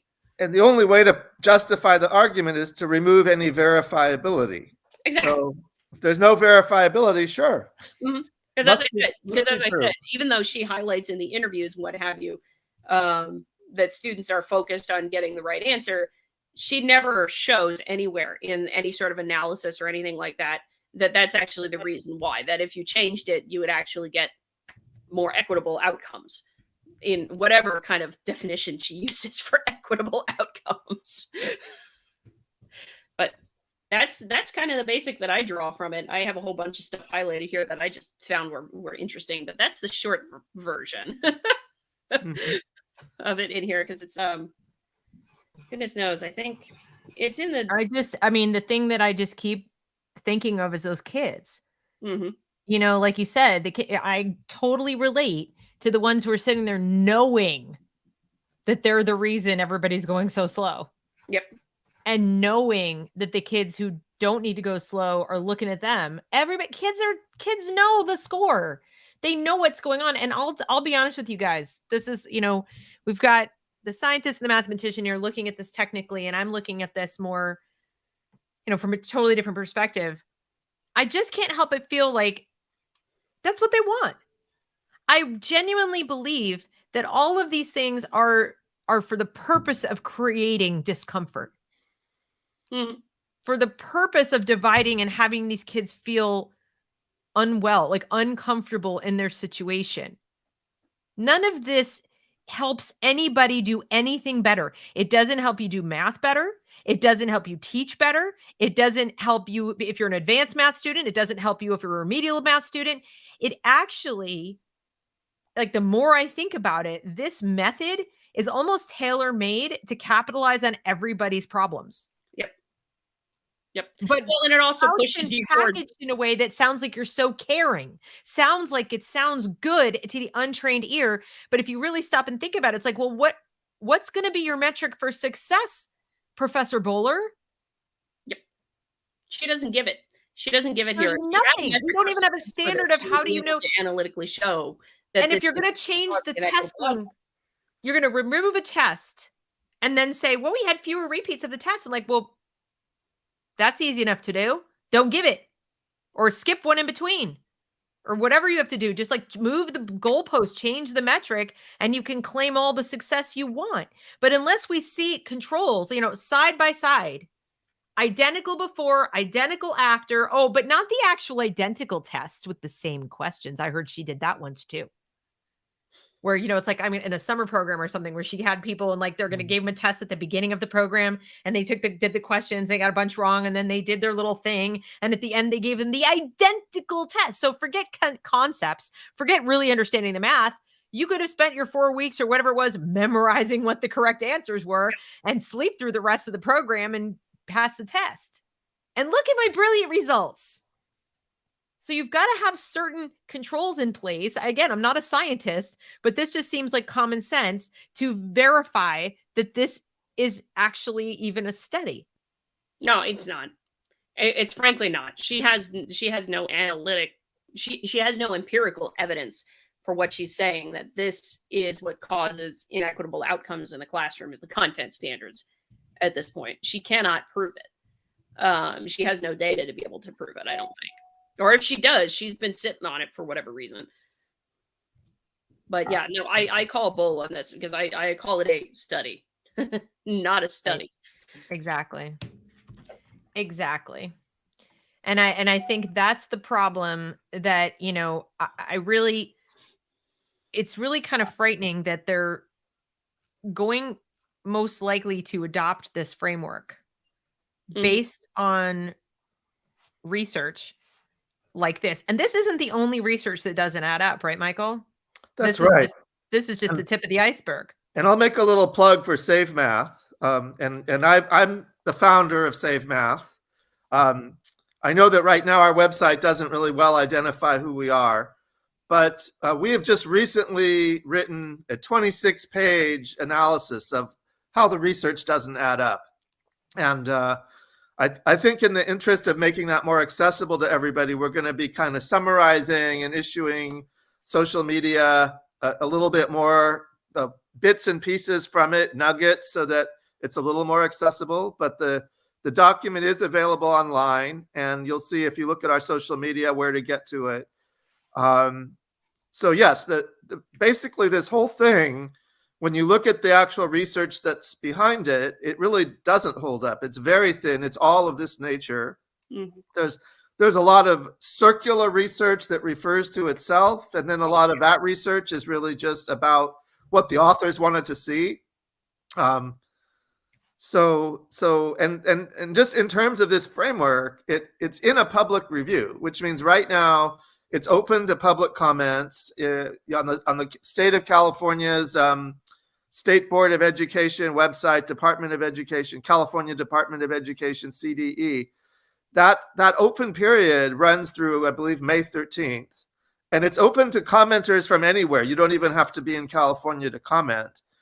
But, you know, massive participation there could potentially raise questions about this, because the research is so bad. If anybody took the time to really look at it, other than those who want to promote it, you'd see that.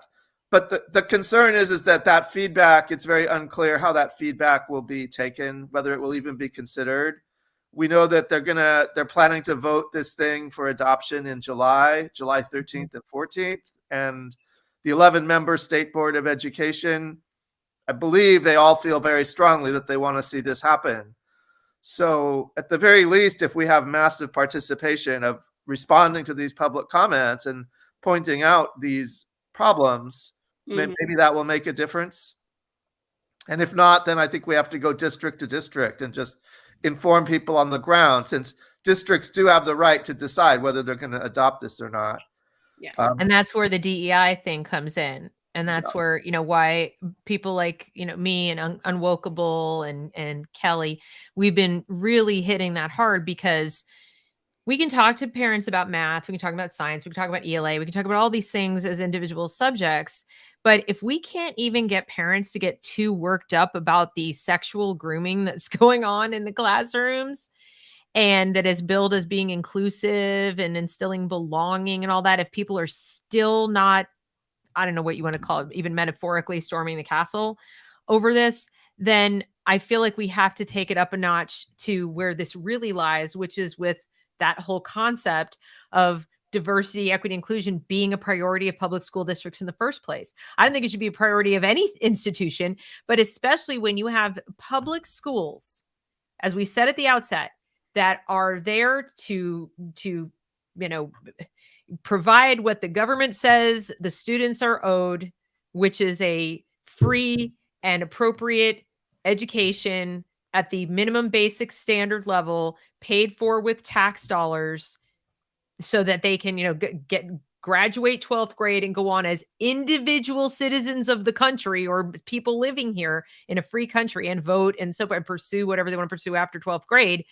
But suddenly it's about making sure they're all in, feeling feelings and diversity and all this stuff, to the point that the diversity director has sole discretion to run audits of the curriculum, to recommend curriculum changes, even to go so far as to recommend a superintendent be replaced, teachers be replaced, if they are not representing enough of what they call diversity, equity, and inclusion. So what chance do parents have to get to not adopt a framework like this, as long as it preaches equity all day long? The diversity director is going, why wouldn't you? Are you racist? Why don't you want this framework? So we can sit and we can dissect this for parents. But I do think parents should understand how this is not good for their kids to learn math. But I also hope they understand that what Michael's talking about at fighting at the district level really needs to happen. Like, it really needs to happen. And it not just to save math, but to save academic excellence, period. This isn't political. This is about, we said to begin with, do you hold your school accountable for academics and excellence there, so that your kid gets the best shot they can possibly have to achieve their personal potential academically? Or are you really concerned that your kid spend the next 13 years being part of a group project to achieve some amorphous thing called equity? Is that why you're sending your child to school? Is that why you pay taxes? So that your kid might come out at the end of 12th grade going, I did my part for equity. I can't add, subtract, or write a paragraph properly. I need spell check and grammar check, and I've read maybe 3 books in my entire 13 years, cover to cover. Everything else has been audiobook and all about struggle. But I did my part. I paid my fair share of time and attention to the equity project. And I think that's what we need to get across. This is one piece. This is one piece. The reason I think it's so egregious is it's the one area of academics that's supposed to be so objective and clear. 2 + 2 = 4. A is A. And if they're going after math, come on, guys. Right? I remember, what was it, 6 months ago, Adrian? People were saying, well, at least there's STEM. At least they can't hurt math and science. There you go. If that was true, I wouldn't have a channel right now. I mean, consider this. There's some stories that are like the canary in the coal mine. Save Math is coming to you like trying to hold off the nail in the car, like that last nail. It's like, don't hammer the last nail. Math is that final frontier. I really feel like it is. If they corrupt math, it's over, guys. Also Roger Bacon, mathematics is the gates and the key to the sciences. So if you screw things up with math, you've screwed over sciences too at the same time. It's not, and like I said, I'm not a mathematician, I'm not a math student or whatever, but this has me like as worried. If I'm going to go like, weighing my worry, if I look at the sex stuff and the math stuff, they're in the same plane. They're in the same plane for me, because the sex stuff gets to the heart of that child's mental health. They're being abused, like straight up emotionally and to a degree physically abused. Okay. Not by people touching them, except in the surgeon's office. Okay. But that's abuse of that kind. I think this is cognitive abuse.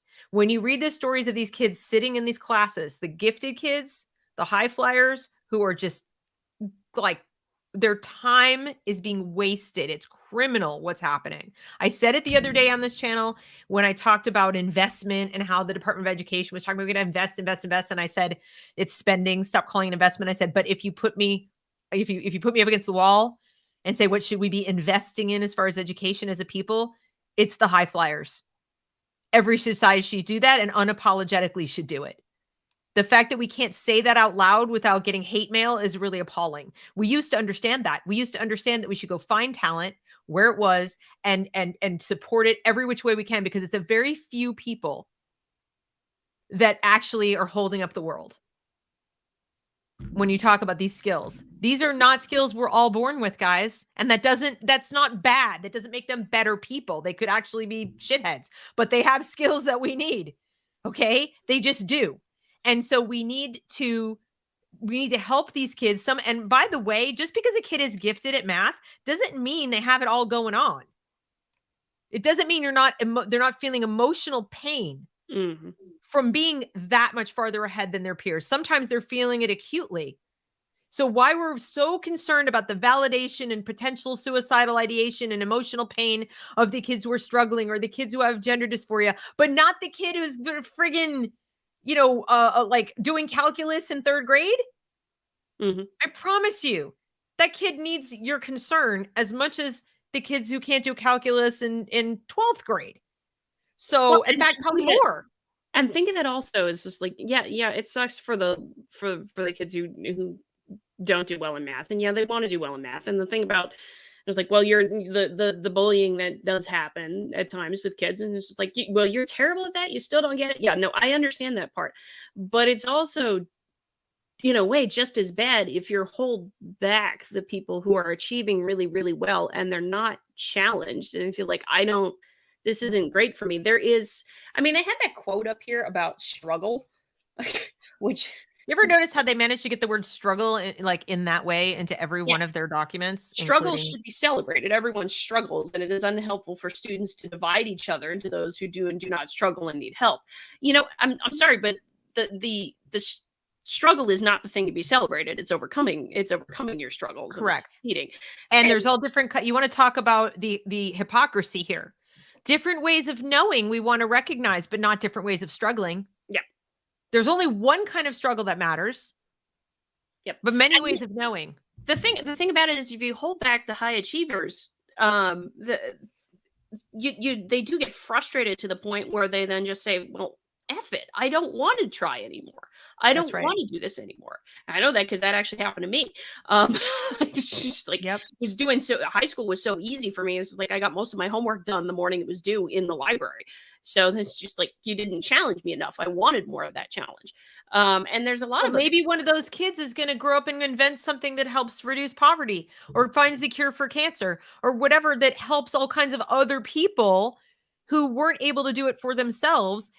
This is hilarious to me. These collectivists, these statists, they want everyone to literally be equal. But what's the point of that anyway? Does that really lift all the boats? Or does it just make everybody equally malleable and easier to control for the very few people who have knowledge and who have abilities?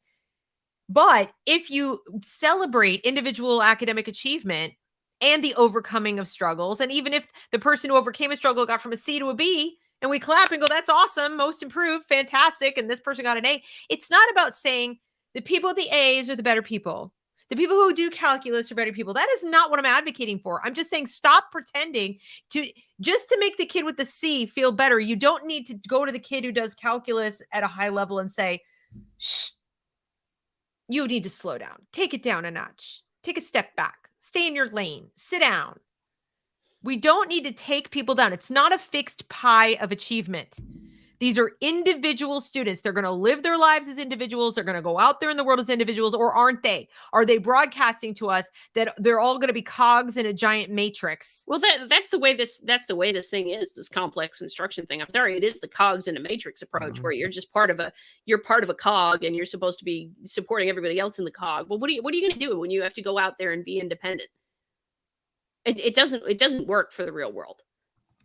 It doesn't jive with the real world. I'm sorry, and I would love to see how these students that have been through, if there's somebody who could figure out how to do the study, students who've been through the complex instruction kind of thing, how well do they do when they get out of high school? Because I don't think they do any better than anybody else. And at the same time, you probably screwed with their heads. Exactly, and that's where I come in and say, we got to stop just accepting these premises as true, that this is a laudable goal. that we need to have equity of something. And she's not even articulating what the something is. She's not saying everyone should have an A. I would actually respect her more if she came out and said, I want every kid graduating from high school in California to get an A in math. I mean, at least we'd be free then to sort of laugh out loud and, hold her to that and say, well, exactly how do you plan to achieve that? And why do you think that's even achievable? But what else is she saying? Equity of what? Outcomes is pretty much what it is, but never. But what is that outcome? Everyone gets a C? Yeah. Nobody actually says what that is. No person. Stop 10 people in the street and say, do you think it's actually doable for every single kid in any class from 1st grade through 12th grade to get an A in math without changing the standards of grading to where you make it much, much, much easier? Mm. And I bet you 9 out of 10 are going to say, you're joking, right? Like they'll think it's a stupid question. Oh yeah. I hope so. I hope we haven't gotten to the Well, absolutely. Yeah, you should be able to. But isn't that exactly what's being proposed here, is change the standards of grading to make it much, much easier? I mean, They're assuming that you want a letter and a piece of paper that has intrinsic worth. Even gold doesn't have such intrinsic value that it never changes. Yeah. So an A on a piece of paper is utterly meaningless if you cannot demonstrate that the A represents something. Mm-hmm. And this is why we are seeing people go to work in jobs where they're like, I was the valedictorian in my class and I had straight A's in all my subjects. And people are hiring these people thinking valedictorian, this is awesome. And they get somebody who can't complete a sentence in writing without 5 or 6 mistakes, and they can't do math to save their lives. And companies are having to send people back to do remedial work who were high flyers. We saw that thing, or I don't know if you saw it, but on Twitter the other day of some guy standing up to, I think it was Ben Shapiro. He's wearing like an undershirt. I couldn't believe that. And he's standing there saying that he's, gotten some prestigious scientific award, and he's like an honor student in his college and all this. And listening to him speak and the arguments that he made, there's no way that has either he's lying or the awards he's received and everything he's gotten have no value. No value whatsoever, because nobody who truly won an award for a grant to go wherever he wants to study and research whatever he wants in science would have approached Ben Shapiro that way and spoken that way. There's just, it wasn't even remotely intelligent, his argument. So he just immediately devolved into, he had to straw man, ad hominem, and appeal to authority, all in like 3 sentences. Yep. So the great inflation has been going on. We know it's been going on since the late 80s. And it really picked up the pace in about the mid 90s. And we know that equity is about equal outcomes. So you guys do the math. I don't think we're doing anybody any favors, least of all these students. Can you imagine the dissonance of thinking you're a good student and then going out in the world and you can't do anything? I can't imagine that's good for your psyche. No, it's not. It's gonna be like it would shatter you in an instant. It's just like you have an overinflated ego with dopamine hits and what have you from being told you're great and look at how amazing you are, and I'm gonna give you this letter grade here even though you haven't earned it, and you're gonna go out into the real world and it's all gonna collapse in your face. It's immensely crushing. It would be immensely crushing to students. It's just like, no, I'm not gonna give you that because you didn't do it right. And you're going to run into that in the real world a lot of time. So it is scary for me because I think of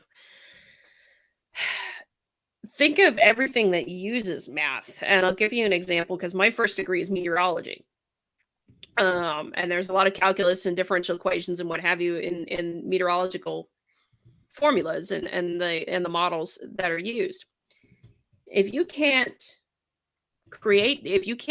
determine those formulas and do those calculations appropriately, you screw up a weather forecast. And in some cases, that's life and death that you're talking about, because you're talking about severe weather outbreaks and things like that. Or if you can't know enough about the mathematics to know, hey, wait a minute, maybe something went wrong in the model, to say that, oh, wait, this doesn't look right here, what it put up in the model forecast. I'm going to check that again and run it over and make sure the model didn't break. in the computer programming code didn't break. That's potentially, depending on the situation, a life or death situation that you're talking about. If you're talking about a forecast for a severe weather outbreak or for a winter storm or for a hurricane or any number of different things.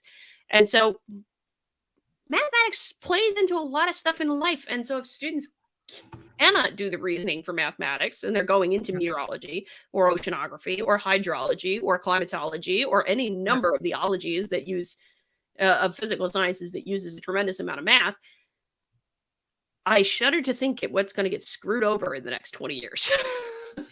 There's digging down in this, though, it kind of merits it or warrants it, that the claim that you would get from Boaler and the likes is, well, the computer can do all that now. The person who needs to do the meteorology, the math has all been programmed into the computer. And so why do they need to know it? And I know that that's not true, but I'd like to hear actually both of you with sort of the most succinct way you can explain, to our listeners why that just doesn't hold up. Two things with that then from the modeling kind of thing. There's two things. For one thing is because sometimes you got a glitch in the computer and the math ends up being wrong coming out of the computer. So if you don't know your own mathematics, how are you going to check the computer to make sure the computer's right? Did you ever see the film Hidden Figures? Yes. She actually, the character at the end, she actually runs the calculation and does it to a finer degree of decimal points than the computer does at the end, just to double check that they had the calculations right, because they were so nervous about the launch of that astronaut at the time. And the other reason for doing the mathematics is because, and having good mathematics is because as you improve in both weather forecasting and in climate projections, as you improve mathematics and you have more scientific development, there's more equations that are developed that go along with those particular theories. Those have to get programmed right into the computer if you're going to use them in modeling for both weather forecasting and climate modeling. So if you can't do the math right, you can't get in the new stuff either. And you possibly can't even advance a huge number of sciences to get it into the computer. So no, I'm sorry. The computer depends on the person, not the other way around. Right.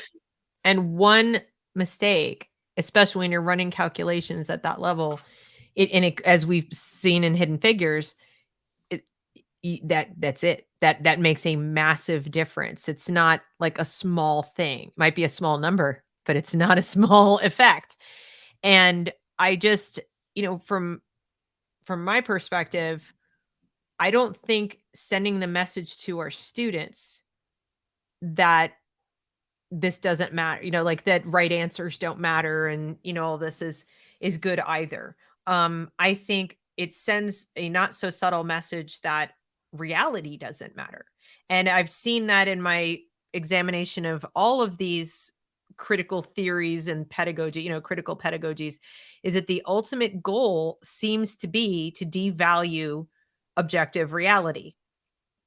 And that's what, constructivism is and so forth, that we're coming to a point in our society where we are having to make statements like, no, the sky really is blue. I mean, like, I'm looking at it. It's blue. And you're having arguments about that. Like, no, that's a man. No, that's a woman. I mean, we're actually having serious arguments where people are being deemed bad people because they're calling out objective reality. Now, imagine an entire generation of students going through math classes where getting the right answer is, and in this paper, she's not just saying that answer focused math, there's too much emphasis on that. She's basically devaluing it and saying it's more important to pursue equity than right answers. That kids are going to pick up on that. They're going to pick up on that, and they're going to approach the world with that set of priorities. And that concerns me greatly. So they're not just going to not know the math.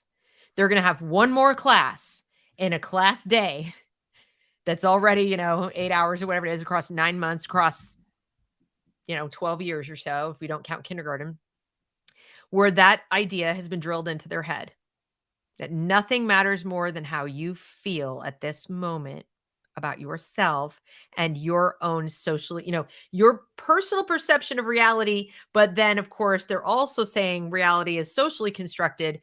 And I can almost guarantee you that as soon as they get these kids to abandon the notion that reality matters, they're going to come down like a steel-toed boot on them about how reality is socially constructed.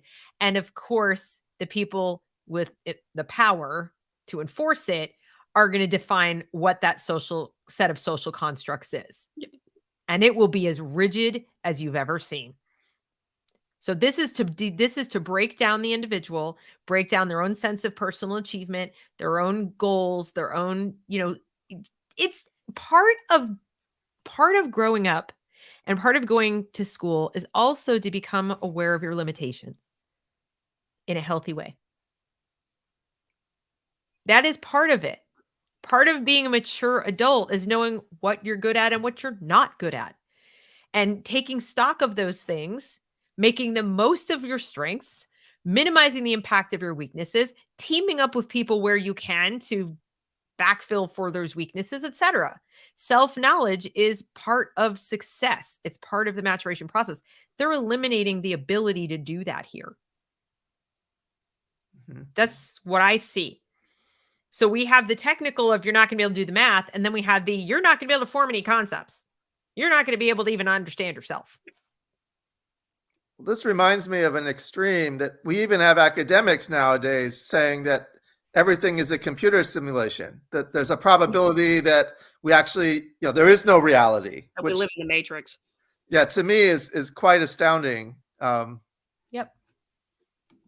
And we're supporting it with billions, hundreds of billions of dollars, and a kind of deference that is quasi-religious.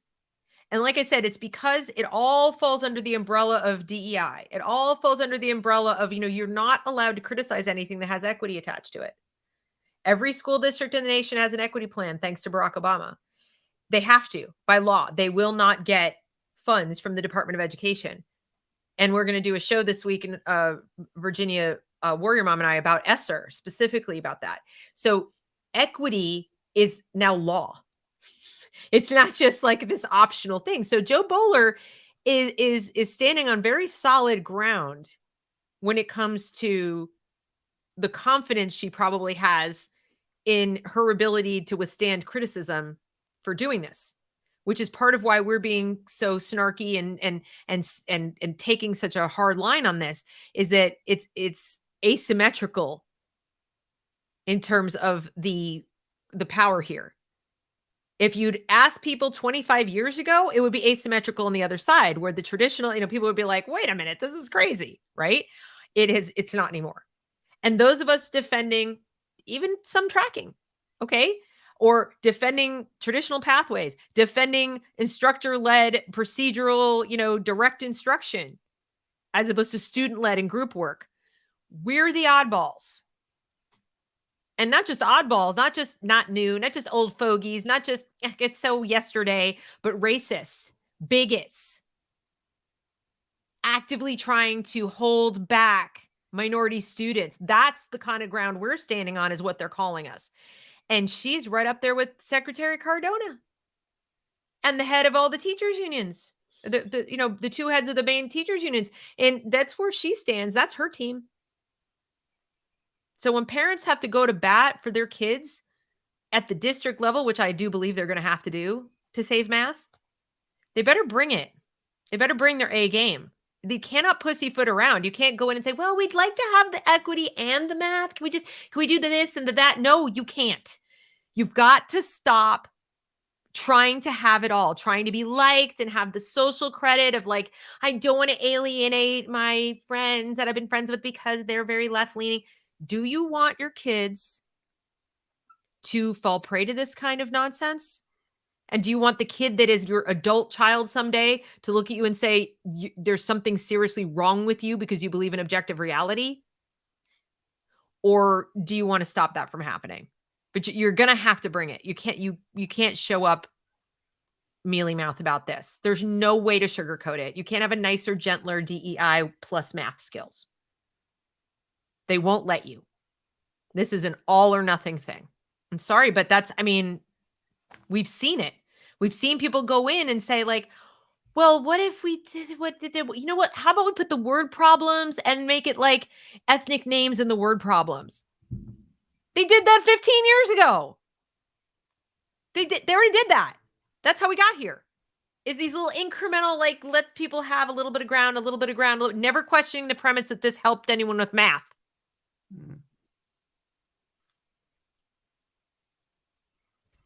So I'm sorry. I get very passionate about this because I really feel like you guys are up against it.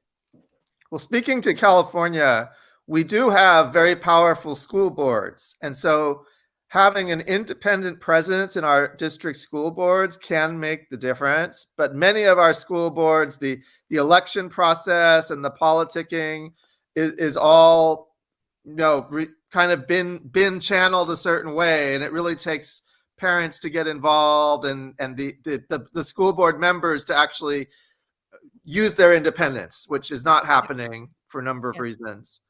And that's going to be a very tough fight. That is true. And that is unlike a lot of states. You guys do have more powerful school boards. We saw what happened in San Francisco. Now, that wasn't exactly for the reasons we would like. They were more concerned about they weren't getting the schools open. They were too busy renaming schools. But it does show the power the school boards can have in some states. It's just not necessarily the case across the board. Michael, did you want to touch on the conflict of interest at all? Like UQ or any of that? Or, I mean, does it matter at this point? It does matter. There are huge conflicts of interest, and I don't want to go, just broadsiding when I don't have my facts lined up. But what I do know is there's something somewhat fishy that was just brought to my attention. That there was a workshop, that's a professional development workshop, I believe, that Stanford was charging $995 a head. And recently they changed their website, and the division that was offering the workshop retroactively made it look like they were free and were not charging for them in the past. Although there is a trail, you can look at the event sites that listed them and were selling tickets, and clearly they were charging. And there's reason to believe that might have been done because of some inappropriateness of. There is a strict policy that textbook publishers are not supposed to be any part of this framework process, and yet the authors. It's also very fishy that there was never any official announcement of who the writers of the framework were. Right. And that's been cited. I would love to do another video maybe where we dig into this more, and I can do some research and have my ducks in a row before I say anything. Yeah. Okay. But I just still think it's good to point it out that, I mean, for me, the biggest thing is that they're the repeated citations of one person. Yeah, you can unshare the screen. And I will say this as well. In the draft framework, the prior draft, and even now, you see a lot of references to U-cubed, which is it's a little bit there. I guess my understanding is that even though Joe Boaler and Kathy Williams, is it? Even though that's their, they run the organization, supposedly they do it as part of their Stanford duties. So it's just everything goes to Stanford University, and they're not making money off of that. So apparently that exempts it from being a concern. But the fact that when you look at this framework, and a major part of the evidence is coming from this, not in peer-reviewed papers, but just citing of the success of U-cubed, and it's all one organization. And this is the same organization from which the big ideas that were listed in the earlier version that were very vague were unclearly set up. Now that since then, there was another document that the state board adopted for distance learning, where they basically changed the standards so that distance learning could supposedly make up for the issues that came up. And then that now is in the framework as the official new content standards. Or I shouldn't say that they still honor, they say the content standards are listed in the state standards, but at the same time, they're saying, but we teach them this way. and let's not hold students accountable to them. I've witnessed in my own district, it appears that they're not, even though in the state standards it says that students are supposed to have their multiplication facts memorized, single-digit multiplication by the end of third grade, there seems to be a sort of, well, that doesn't need to be enforced. There's too many standards. We can't teach them all. We can just leave some out. And the framework is just sort of institutionalizing that further. Yeah. Which is not going to end well for anything. No. Well, what can we say? What can we say to wrap this up other than, once again, parents, please support the groups of people who are trying to stop this from becoming the way your kids learn math. I mean, you want to pick up and try and stop it where you can, and stop it in California, because so California goes, so may well the rest of the country. So if you really do not want the bridges to collapse, for example, I would suggest pitching in behind the Save Math folks and get this thing. Yeah. Well, I do think it's important to note from research I've done, like New Jersey as an example, and they are already using Eureka Math and have been for quite some time. And Eureka Math is pretty equity focused. I've gone through it. I've gone through the district standards of some of the bigger districts in New Jersey, and equity is front and center. So I guess my point is, California goes about things in a very big, way. They have frameworks, and New York does too, by the way. They have these, their Board of Education comes with sort of like their recommendations for the whole state. Now, they can't really mandate that every district use everything to, they can't mandate a specific curriculum, but they do mandate standards. And so this effectively does that. But there are states that I've looked at, as I said at the beginning, where equity is a top priority there too. California is important, like I said, because it's so much bigger, because it's the home of Silicon Valley, because it's a major port state.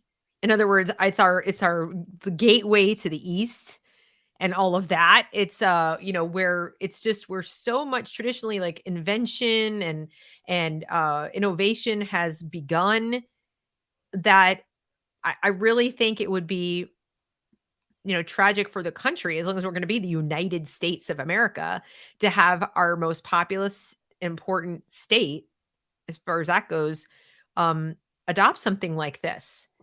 And, it's bad enough when it's the other important big states that have huge populations, but I don't know. I just think that, especially when you've got people also talking about things like getting rid of the Electoral College, which could then make California pretty much choose all of our presidents. I'm just saying, you've got this, and this mindset goes into these kids. And by the way, this is then also popularized at the university level in California. And the state university system in California is extremely important to the nation as a whole, but, also to the state. And they're adopting all kinds of new standards of what you have to do as far as diversity, equity, and inclusion as a student, not just as a professor. Just to get in there. Courses you have to take and pass that have nothing to do with academic excellence and everything to do with DEI. Yeah, they're not looking at the SAT for University of California admissions. They are looking to have diversity statements, like just on your application. In many cases, they're looking to see what coursework you've done. The ethnic studies is going to be required now for the UC system. Ethnic studies is essentially like how to be a communist agitator. By the way, the DEI statements, there's no evidence to support that they actually work for anything. No, there isn't. It's just it's a kind of an intimidation tactic and loyalty oath. But yeah, the liberated ethnic studies course is required for admission for UC. So, this is big. Like I said, I really think at this point when we're looking at math, like groups like SaveMath.net are actually just kind of like standing there holding back that last nail in California's coffin. Because if you could still have people doing well at math and science, like maybe something, but I don't know how you get around the rest of this. I really don't. Well, I mean, I would be for one all for the idea of some of the STEM professors actually being the ones teaching math and science instead of Yeah, supposed educators. they wouldn't do it this way, I like to believe. No, I certainly would not myself. And I can imagine there's a bunch of others who would not also. But there are some who would, who've unfortunately bought into this too, from my field and from other fields who've seen it. So I don't know, the parallel systems thing looks like a good idea right now. Exactly. But I think we pretty much covered this one, and we might come back with if there are any other studies that talk about this. Just the key takeaway. If anybody has any questions?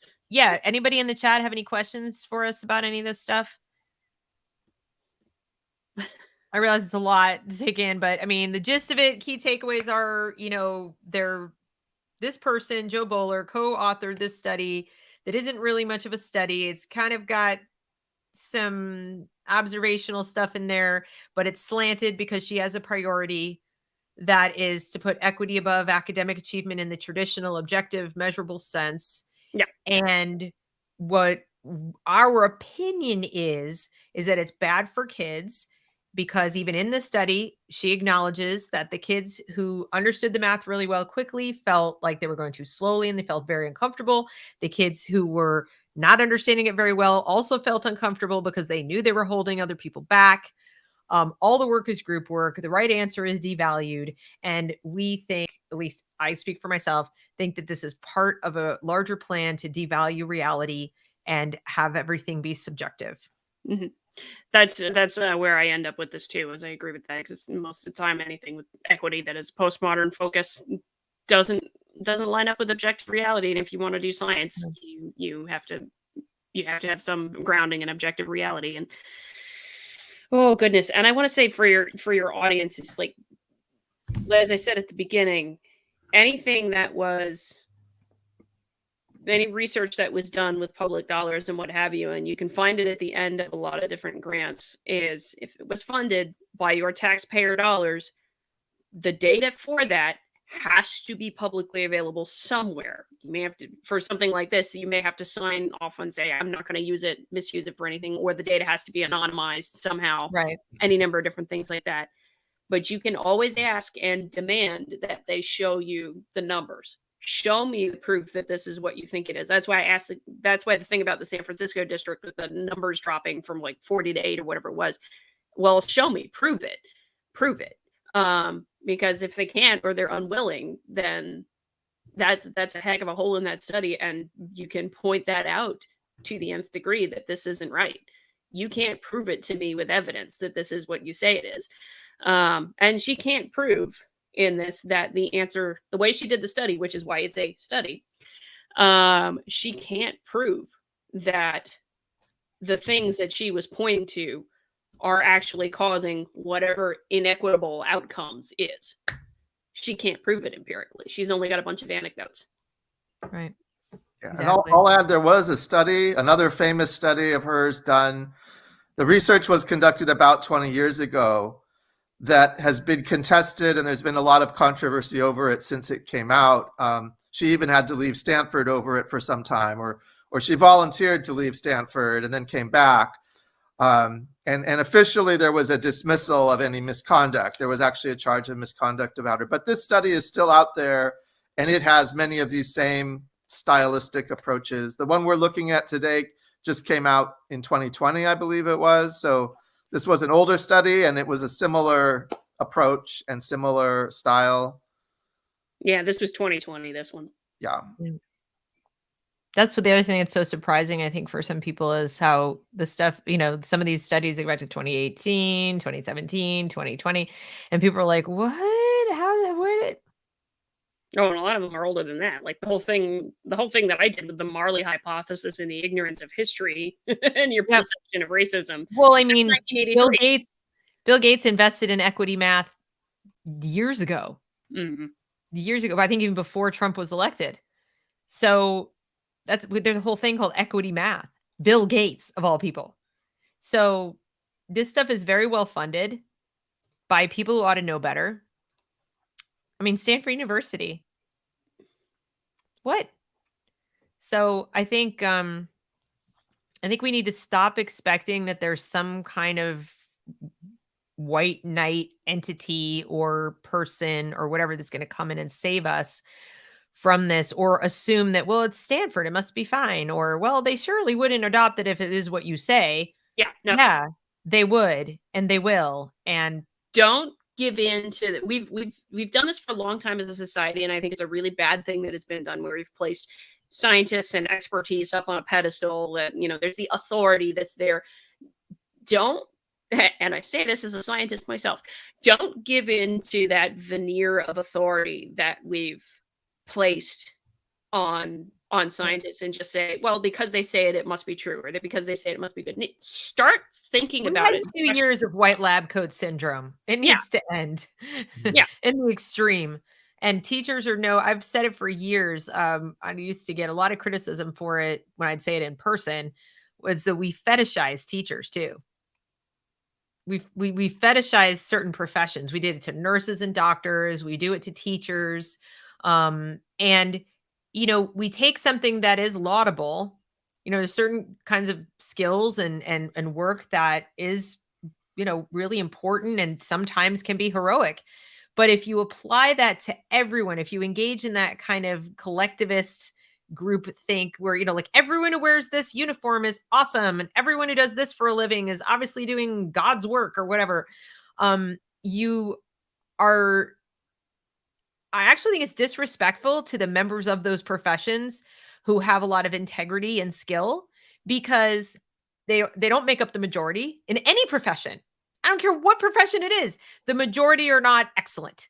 Okay, that's as Adrian said earlier, the definition of excellence wouldn't allow for everyone to be, you know, you'd always have to move the bar up. So those excellent doctors, nurses, scientists, mathematicians, teachers, etc., they're working their butts off.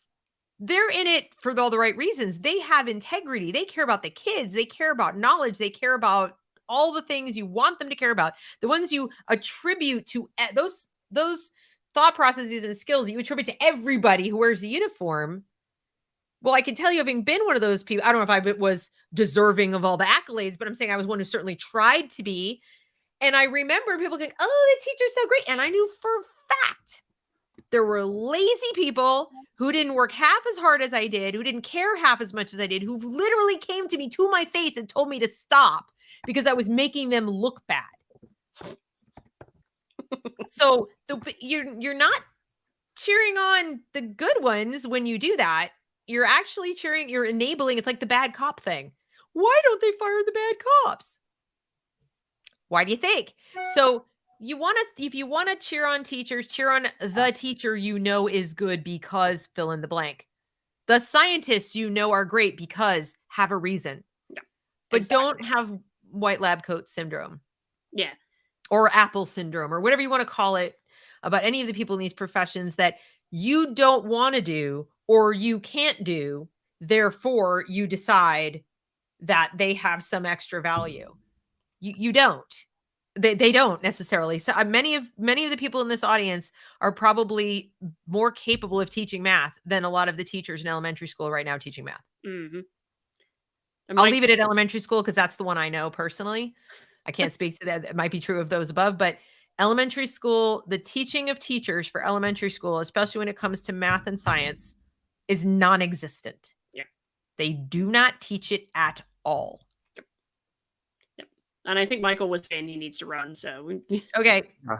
Bye. Thank you for having me on. Sure. Well, thanks for coming and thanks for sharing your knowledge with us, and appreciate it. I think we're probably going to wrap up anyway, but thanks, Michael. You can My pleasure. Go if you want. And Adrian, thank you for doing this. I really appreciate it. I know I interrupted you. We got a little lost in got a little lost in some tangents, but that's okay because that was a beast of an article to get through, and useful. I always find it useful to help break down some of the word salad for people. Well, and honestly, we could have sat there and read through the whole thing, and I think most people would have been like, "What? Like, what does it even mean?" Right? So it wouldn't be fruitful for anybody. But thank you for doing this, and I hope you'll come back and do more when we have other educational research topics. I felt weird even calling this research. It didn't feel like research to me. Nope. This is what research is sometimes. Is it really? Oh, It's yeah. like God, it's just I always expect there to be like, here's our method. These are the definitions of the words we're using, and this is how we prove that we did it. I mean, the actual phrasing of what's the actual sections and what comes out in a journal and what have you tends to be very dependent on whatever field you're in. But that actually did have a method section. We didn't go into it in full depth and say this is the exact methods they use. Now that they did have that, we just skipped to the good parts. But it is a research study, a poorly done research study, but a research study nonetheless. But that's kind of the point too, guys, is when you're sitting there wondering and your kids are being taught a bunch of stuff and somebody goes, well, it's research-based and we just evidence-based education. And you're kind of imagining, like I was, that research has like numbers and figures and results and they proved it and this was important and they actually saw scores go up and everything was objectively measured. Guess again. They more often than not look like what we just looked at. Just so you know. And admittedly, there is some good social science studies that have been done. There have been some good studies, but this is not one of them. Yeah, exactly. Exactly. Well, thank you so much. Thank you to everybody for coming. I know this is a little dense, but it's important. And I'll see if I can grab some clips. Yeah, we'll figure it out. We'll figure it out. But thank you guys so much. Have a great afternoon.